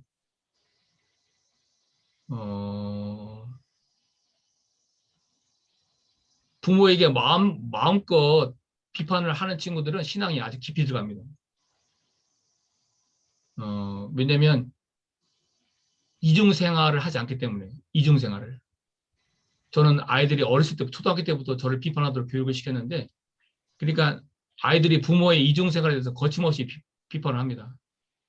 꼼짝할 수가 없습니다. 제가 집에서 하는 행동이 다르고 밖에 나가서 행동이 다르면 아이들은 그 이중성을 바로 보죠. 근데 비판을 하지 않으면 그 상처가 내면에서 쌓여서 곪죠. 심각해집니다. 그래서 그 친구들은 어렸을 때는 어쩔 수 없이 교회에 나가지만 청소년기가 되면 떠나기 시작하고 20살이 넘으면 이탈해버리죠. 그리고 기독교에 대해서, 종교에 대해서, 신앙에 대해서 진절머리를 냅니다. 근데 서서히 비판하기 시작을 하면 우리가 멀어지는 것이 아니라 더 깊어지죠. 애정이 생기기 때문에. 그래서 여러분이 서양 드라마나 영화를 이렇게 보면 거침없이 비판을 하죠. 대통령 앞에서도 참모들이 거침없이 비판을 하죠. 그것이 참 신기하잖아요. 저는 신기하다고 생각했습니다. 어렸을 때. 왜냐하면 한국에서는 대통령이 말하면 다 받아 적기만 합니다. 근데 미국 드라마에는 받아 적는 사람이 없어요. 그리고 틀리면 다 이의제기하고 저는 그게 참 신기했습니다. 저는 그게 힘이라고 생각이 들죠. 네, 그 다음 질문이 있습니다. 네, 작가님께서 개인적으로 좋아하시는 한국 작가와 외국 작가 추천. 그리고 그 다음 질문, 비판을 잘할 수 있는 방법이나 팁을 달라는. 뭐라고요? 비판을 잘할 수 있는 방법이나 팁을 달라는 질문이 있었습니다. 네. 제가 좋아하는 작가는 저는 젊은 여성 작가들을 좋아합니다. 최은영이라든가 김혜랑 같은 젊은 작가들을 좋아하고 그다음에 한국 남자 작가로는 장강명 작가를 좋아합니다. 그 문장이 이렇게 쉽고 시원하고 저는 미국 문학을 전공했기 때문에 그러니까 미국 소설도 많이 읽었지만 한국 작가들의 그 언어가 주는 힘은 놀라운 것 같아요. 저는 물론 영어로 읽을 때도 참 영어가 주는 힘을 느끼고 뭐 톨킨이 쓴 반지의 제왕을 영어로 읽을 때 그 영어가 주는 힘이 참 엄청나지만 이 한국 작가들이 쓰는 그 한국어가 저는 힘이 있거든요. 예, 저는 그것이 이제 젊은 작가들에게서 많이 나타나는 걸 느끼고, 그리고 여러분이 소설을 읽는다면 가능하면 최근 5년, 최근 5년 안에 나오는 작가들의 작품을 읽기를 원하고, 그리고 이제 가능하면 뭐 10년 이내에 있는 작품들을 읽는 것이 저는 좋다고 생각이 듭니다. 왜 그러냐면 우리가 살아가는 이 시대가 어떤 모습인지를 그 소설을 읽으면 단번에 파악을 하게 됩니다. 우리가 사회가 바뀌어가는 것을 우리가 객관적으로 확인하는 방법이 많지 않지만 소설을 읽으면 우리가 많은 사람들이 어떤 생각을 하고 있는지를 가늠할 때 굉장히 큰 힘이 됩니다. 우리가 위대한 개츠비가 뛰어난 작품이지만 그것은 지금부터 100년 전에 나온 작품이죠. 1925년도에 나온 출간된 소설이니까. 그것이 아직도 우리한테 읽혀진다는 것은 그만큼 힘이 있는 것이지만 동시에 거리감이 있죠. 그래서 저는 뭐 톨스토이나 뭐 도스토옙스키가 다 뛰어나지만 저는 가능하면 최근 5년 이내에 나온 작품들을 읽기를 개인적으로 권하고 있습니다. 그리고 이제 여러분이 또 어떤 걸 경험을 해야 되냐면 내 삶을 바꾸는 인생 책은 반드시 위대한 작품이 아닐 거라는, 위대한 책이 아닐 수 있다는 것이죠. 인생 책은 내 삶과 연결되어 있는 무언가를 갖고 있습니다. 그것이 반드시 고전일 필요도 없고 그것이 반드시 뛰어난 작가일 경우도 없죠. 어떤 책이든지 나랑 연결되는 포인트가 있습니다. 그러니까 여러분이 책을 보면 저는 책을 읽기 전에 가끔씩 이제 명문장이나 이런 것들이 있는지 인터넷에서 확인할 때가 있습니다. 근데 딱 문장을 보는 순간 이 사람이 대단한 문장을 썼네라고 생각이 들면 저는 그 작품을 꼭 읽습니다. 그 정도의 문장을 써낼 정도면 탄탄하기 때문에 그렇죠. 그리고 그런 작가들은 실망을 시키는 적이 한 번도 없었습니다. 근데 이제 탁 한눈에 내 마음속을 꿰뚫는 문장을 쓰지 않으면 저는 웬만하면 책을 읽지 않았습니다. 대개는 실망을 했기 때문에. 그래서 뛰어난 작가들은 결정적인 한 방이 있고 그 결정적인 한 방은 문장을 통해서 드러납니다. 그리고 그 문장을 선택하는 것은 나한테 있는 거죠. 다른 사람은 그것이 뭐 그냥 사소하게 느껴져도 나에게는 그 문장이 굉장히 힘을 줘요. 그럼 반드시 그 작가를 택해야 합니다. 왜냐하면 나랑 연결되는 연결고리가 있기 때문에.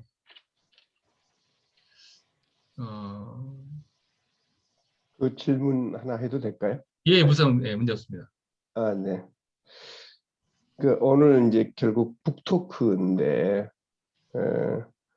문학이 우리를 어떻게 구원하는가, 어떻게 우리의 신앙을 문학이 깊게 만드는가가 이제 그 책에 나온 주제를 통해서 지금 말씀하신 거잖아요. 예. 근데 쭉 들으면서 그 문학과 신학의 연관성이 조금 이렇게 잘 연결이 안 돼요. 저만 그런지는 모르겠는데 문학과 신학의 연관성, 그러니까 어떻게 우리가 책에 나온 내용을 좀 더 보완하고 좀 더 언급하지 못한 부분을 어떻게 신앙으로 연결하고, 사실 이제 거기에 초점을 맞춰서 저는 제가 미흡했네요. 저는 일차적으로는 그걸 저는 스텝 바이 스텝으로 설명을 해야 된다고 생각했기 때문에 전 일차적으로 우리가 살아가는 이 시대의 흐름을 보여주고 그 다음 스텝으로 들어가고 또 그 다음 스텝으로 들어가고 저는 그렇게 생각을 했습니다. 그걸 한 번에 설명하기에 너무 복잡한 문제들이 많아가지고. 근데 이제 그걸 설명한다면 예. 이제 문학이 할 수 있는 역할 중에 신앙과 관련된 것은 자기 성찰이죠. 자기 성찰. 그러니까 많은 사람들은 자기 자신에게 정직하지가 않죠. 그러니까 내가 내 자신에게 정직해야 되는 순간들이 많이 있는데 제가 비판을 가르치는 이유가 뭐냐면 내가 아이들에게도 정직하게 산다는 것이 무엇인지를 설명하기 위해서 그렇게 한 거죠. 그러니까 제가 실수를 할 때마다 아이들에게 정확하게 내가 어떤 것을 잘못했다고 얘기를 하고 그 잘못했던 것을 그냥 암소리로 먼저 사고를 한 다음에 그 다음에는 내 머릿속에서 내 마음속에서 어떤 생각들이 지나가서 그렇게 아빠가 잘못된 행동을 했는지를 제가 그림으로 설명했습니다. 심리학 이론을 가지고 설명을 했어요. 그러니까 아이들이 한 10번 정도 제가 설명을 하니까 아빠가 얼마큼 불완전한 인간이고 동시에 어떻게 그 불완전한 것을 이겨내려고 신앙적으로 이겨내려고 노력하는지를 이해하게 되더라고요. 그러면서 아이들이 저를 그다음부터 이렇게 받아들이기 시작을 했습니다. 그러니까 저는 아빠가 뛰어난 사람이라고 항상 설명한 것이 아니라 아빠가 불완전하지만 불완전한 인간이고 신앙적으로도 완벽하지 않지만 얼마큼 더 나은 신앙인이 되기 위해서 어떻게 노력하는지를 제가 설명을 했죠. 그리고 그 설명이 미흡할 때는 제가 문학 작품을 통해서 설명을 했습니다.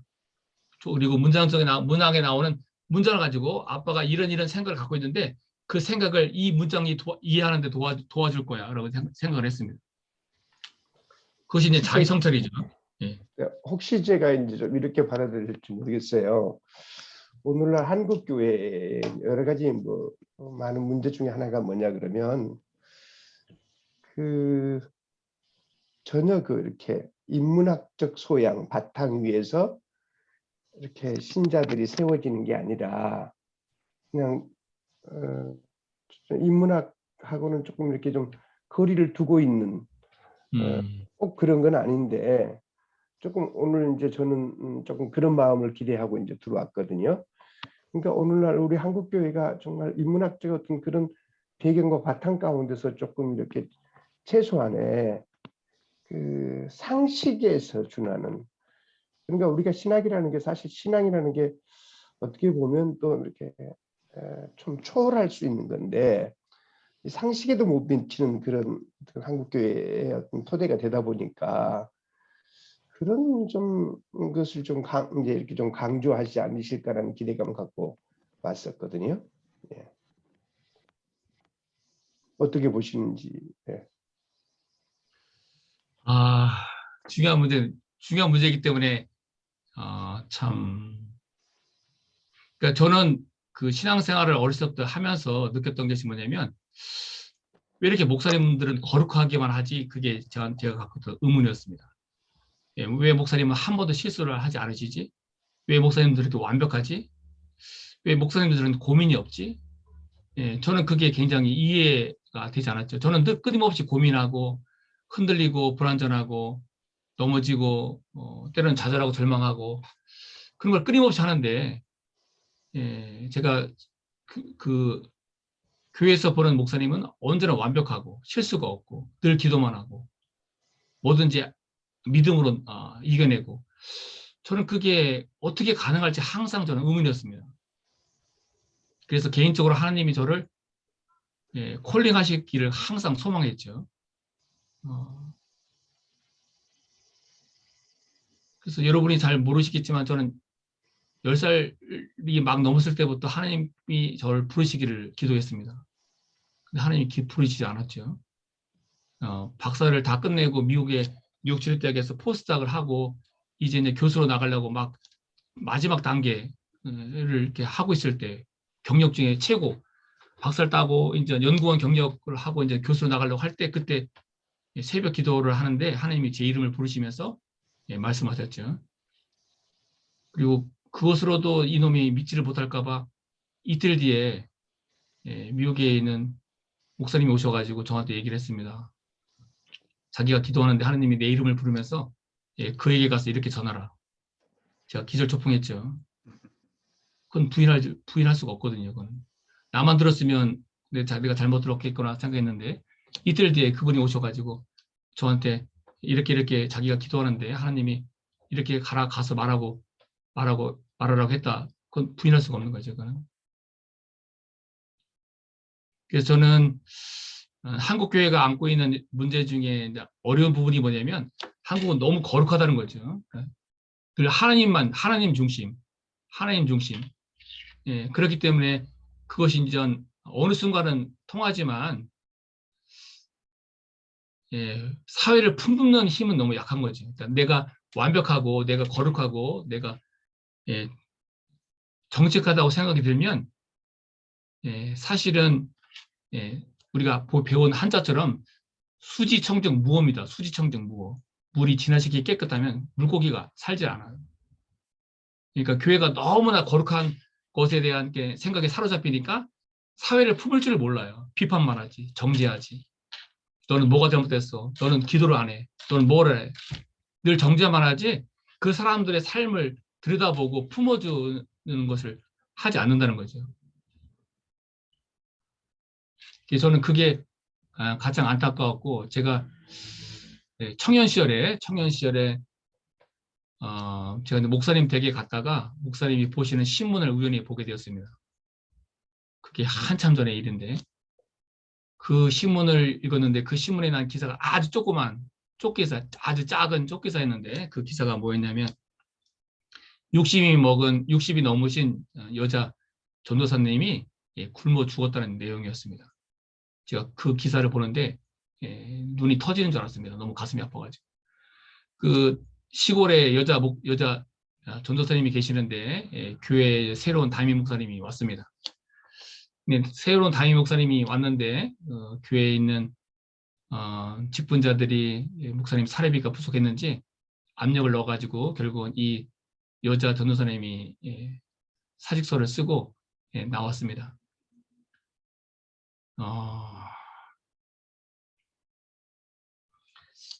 근데 이제 이 여자 전도사님이 전 평생을 사역을 했지만 뭐 돈을 버는 걸 모르죠.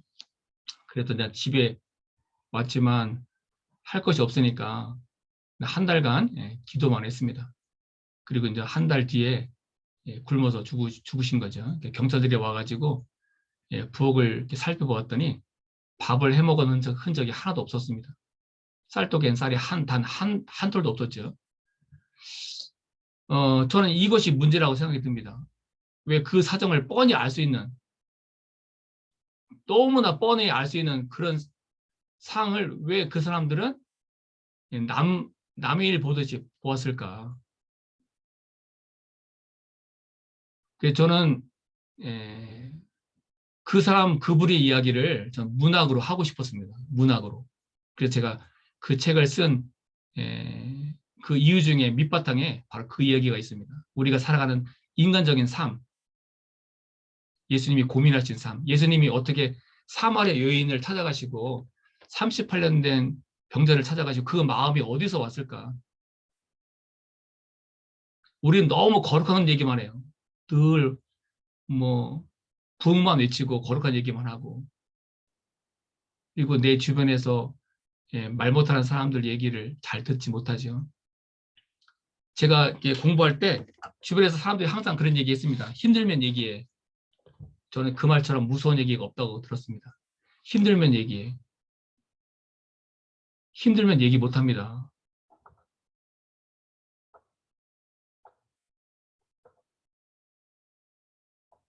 늘 주변에서 교회에서 만나는 사람들은 힘들면 얘기해. 저는 처음 너무 힘들었죠. 그래서 한마디도 말을 할 수가 없었습니다. 너무 힘들었기 때문에.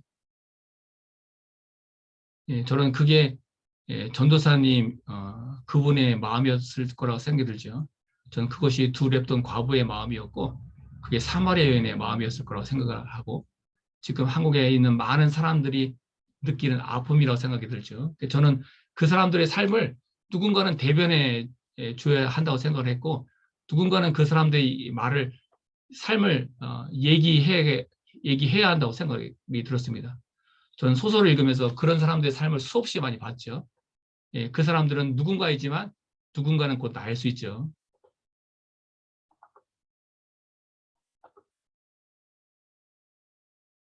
네. 시간이 많이 갔습니다. 그럼에도 불구하고 꼭 질문해야 되겠다 싶으신 분이 있으면 한 분 정도만 받고 이제 마무리를 해야 될 것 같습니다. 없으면 마무리를 하고요. 네. 후회되실 것 같은 분이 있으시면 마지막 기회를 드리겠습니다.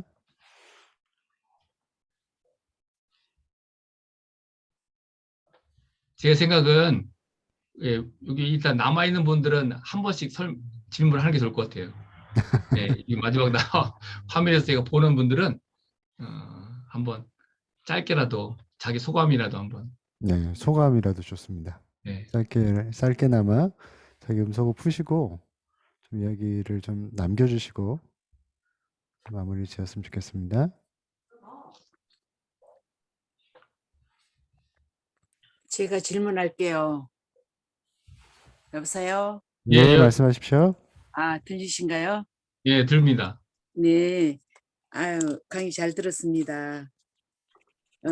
우리는 성경을 읽고 성경은 우리를 읽어야 된다고 그랬거든요. 예. 근데 그 말을 좀 구체적으로 듣고 싶습니다. 지금 제가 아까 그 굶어서 돌아가신 여자 전도사님 이야기를 제가 금방 나눴잖아요. 네, 그것이 성경을 듣는 것입니다. 우리가 실천하고 예, 산다. 실천해야 되는 거죠. 예, 그러니까 성경, 많은 한국 교회에서는 그냥 아멘만 하면 끝입니다. 그게 아멘. 제가 개인적인 얘기를 들려드리면, 저는 넉넉한 살림을 가지고 이제 공부를 한 것이 아니라, 예, 미국에 처음에 가게 된 것도 이제 장학생으로 뽑혀가지고, 늦은 나이에 장학생으로 기적같이 뽑혀가지고 갔기 때문에 공부를 한 거고, 그리고 이제 신학을 할 때도 돈을 모아서 가야 했기 때문에 무지 어려웠죠. 근데 이제 제가 이제 너무 어려워가지고 이렇게 한국 교회에다가 도움을 요청을 하면 항상 듣는 말이 있습니다. 박근혜 목사님, 어떤 말을 제가 들었을까요? 한국 교회에다가 제가 도움을 요청합니다. 그럼 항상 하는 얘기가 기도하겠습니다. 그리고 끝까지 기도로 끝나죠. 근데 제가 똑같은 거를 미국 교회에 가서 얘기를 합니다. 그럼 그 사람들은 기도하겠다는 얘기는 안 해요. 우리가 어쨌든 노력을 해보겠다. 방법을 찾아보겠다. 제가 똑같은 얘기를 학교에 가서 얘기합니다. 학교에 가서. 학교 담당 직원한테 내가 너무 어려워가지고 도움을 받았으면 좋겠다. 근데 그 사람들 역시 도와준다 얘기 안 합니다. 학교도 지금 힘들다. 그래서 방법을 찾아보겠다. 근데 이제 몇 주 지나면 학교에서는 장문의 이메일이 옵니다. 내가 노력을 해봤는데 방법은 없고 그 대신 적은 액수지만 너에게 도움이 되었으면 좋겠다. 그리고 그것을 입금시켜 주겠다 이렇게 문자가 옵니다. 저는 이게 이제 큰 차이죠. 한국 교회는 항상 기도하겠다는 얘기를 하고 결국 끝까지 기도로 끝납니다. 근데 제가 만난 다수의 미국 교회는 기도하겠다는 얘기를 하지 않았지만 적은 액수라도 어떻게든 도와주려고 노력을 했죠. 그것이 지금도 마찬가지입니다. 지금도. 한국 교회는 열심히 함께 사역을 했다가도 떠나면 끝입니다. 떠나면. 근데 미국 교회, 제가 20년 전에 떠나온 미국 교회, 그리고 10몇 년 전에 떠나온 미국 교회를 이렇게 보면 지금도 연락을 하죠. 그분들은. 저랑 만난 지가 서너 번밖에 안 된 분들도 한국에 도착했을 때 국제전화가 왔습니다. 잘 도착했냐. 그리고 한 달 뒤에 또 전화가 왔습니다. 잡았냐. 그리고 한 달 뒤에 또 전화가 왔습니다. 아이들은 잘 적응하고 있냐. 한 달 뒤에 또 전화가 왔습니다. 요즘 어려운 점 없냐. 기도 제목 있냐. 한 달 뒤에 또 전화가 왔습니다. 이렇게 10년을 전화가 왔습니다. 그분을 제가 몇 번밖에 만나지 않았는데. 그러니까 그분들은 한 번이라도 자기가 생각할 때 하나님의 은혜가 있다고 생각이 들면 그 연결고리를 끝까지 이어가죠. 한국은 서로 친한 것 같고 할렐루야 하고 늘 같이 밥을 먹는데 떠나면 다 비즈니스 관계입니다. 저는 그게 무슨 차이일까 항상 생각을 하죠. 제가 굳이 한국에서 신학을 하지 않고 미국으로 간 것도 한국과 미국 교회를 한번 비교해 보고 싶었기 때문이고 제가 미국 교회에 깊이 들어가 보고 싶었기 때문입니다. 제가 미국에 처음에 갔을 때 버퍼로에 살 때도 제가 연구원이었지만 미국의 그 버퍼로에 더 워드라는 우리나라식으로 하면 기독교 신문사가 있었는데 제가 기독교 신문사 개건 한국인 편집자로 참여해서 몇 년을 함께 뛰어다니면서 미국 교회를 탐방했습니다. 그리고 미국 교회 심층 취재를 하고 실제 미국 목회자들하고 개인적인 사람들을 만나고 그런 걸 했죠. 그래서 그 안에 들어가 보니까 너무나 다른 거죠. 그러니까 우리가 신앙적으로는 한국 교회가 최고라고 하는데 제가 미국 교회를 들여다보고 깜짝 놀랐습니다. 그 사람들은 참 깊어요. 그래서 저는 거기에서도 항상 그렇게 얘기했습니다. 왜 한국에는 그렇게 교단이 많냐? 왜 한국에는 그렇게 사소한 것으로 싸우냐? 제가 답을 못했습니다. 창피해가지고 너무나 창피해가지고.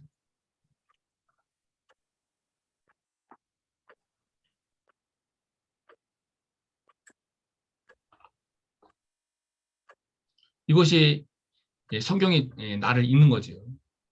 성경이 나를 읽으면 가슴이 아픕니다. 그래서 저는 성경을 막 몇십 도 간 사람 보면 저는 신기하죠. 저는 불가능하거든요. 저는 막 성경을 몇 장만 읽어도 막 가슴이 아파가지고 막 이렇게 제가 안절부절 못합니다. 읽다가 막 왔다 갔다 하고 아내가 도대체 목회자가 돼가지고 성경 하나 제대로 못 읽는다고 욕을 하는데 저는 막 읽을 수가 없어요. 너무 가슴이 아파가지고 그럼 읽다가 막 나갔다 오고 한 줄 읽고 나갔다 오고 안 되는 도대체 공부를 그렇게 많이 한 사람이 왜 그 성경을 차분하게 못 읽냐? 차분하게 읽으십시오. 근데 그 말씀이 너무나 내 가슴을 막 때리니까 내가 어떻게 견디지를 못하는 거죠.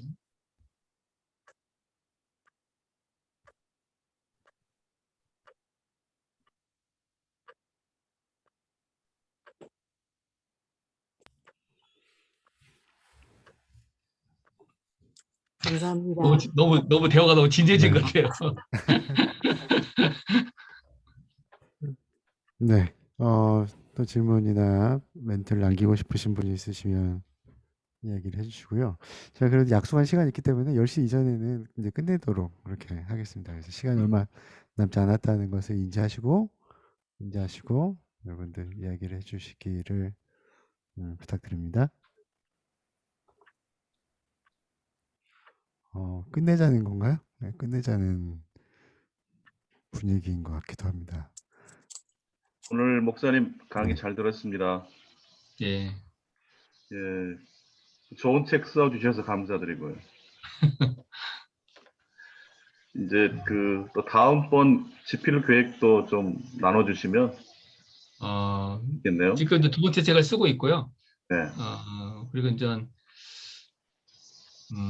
하나님의 은혜로 이렇게 저를 아는 분들이 가끔씩 전화를 합니다. 두 번째 책 기다리고 있다고. 그래서 지금 열심히 쓰고 있고 앞으로도 아마 책은 계속 쓰게 될 것 같고요. 그러니까 책은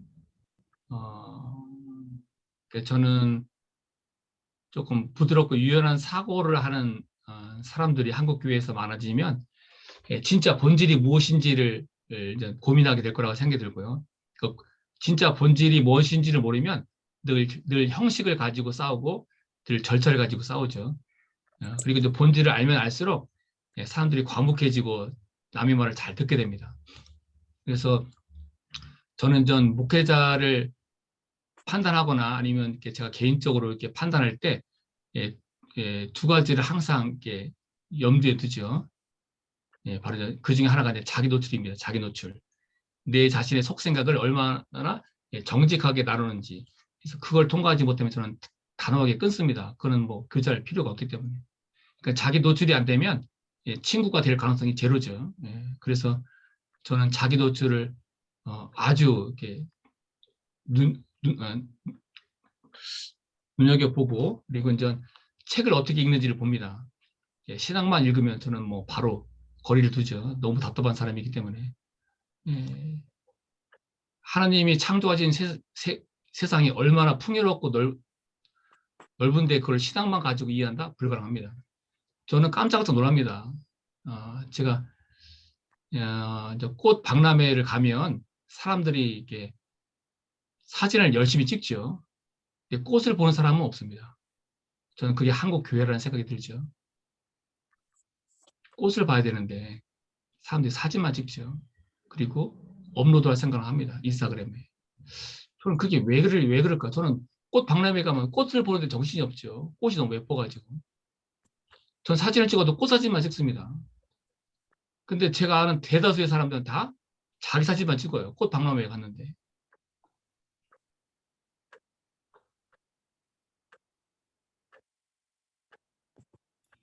네.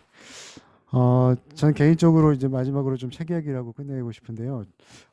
저는 이 작가님의 책을 빨리 못 읽겠더라고요. 너무 함의하는 것들이 많아가지고 읽다가 생각하고 하게 만드는 책이었습니다. 그래서 단순히 신앙과 문학에 대한 얘기를 하고 있지만 그것에 그치지 않고 신앙하는 것이 무엇인지에 대해서 사실 이 시대에 우리가 놓치고 있는 빈 공간들을 많이 보게 되지 않습니까? 그 빈 공간들에 대해서 이야기하려고 노력한 책이다 이렇게 좀 보여집니다. 그래서 여러분들 강의 그렇다고 끝내지 마시고 꼭 책을 읽어보시기를 저는 권해드리고 싶고요.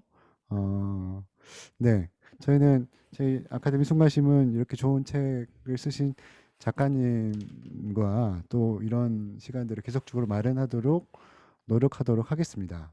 오늘 수고해 주신 작가님께 우리 다시 한번 박수로 우리 시간을 마치도록 하겠습니다. 네, 감사합니다. 네, 감사합니다. 네. 네, 녹화본은 저희가 따로 공유를 해드리도록 하겠습니다. 네, 감사합니다. 예, 감사합니다. 네. 수고하셨습니다. 예.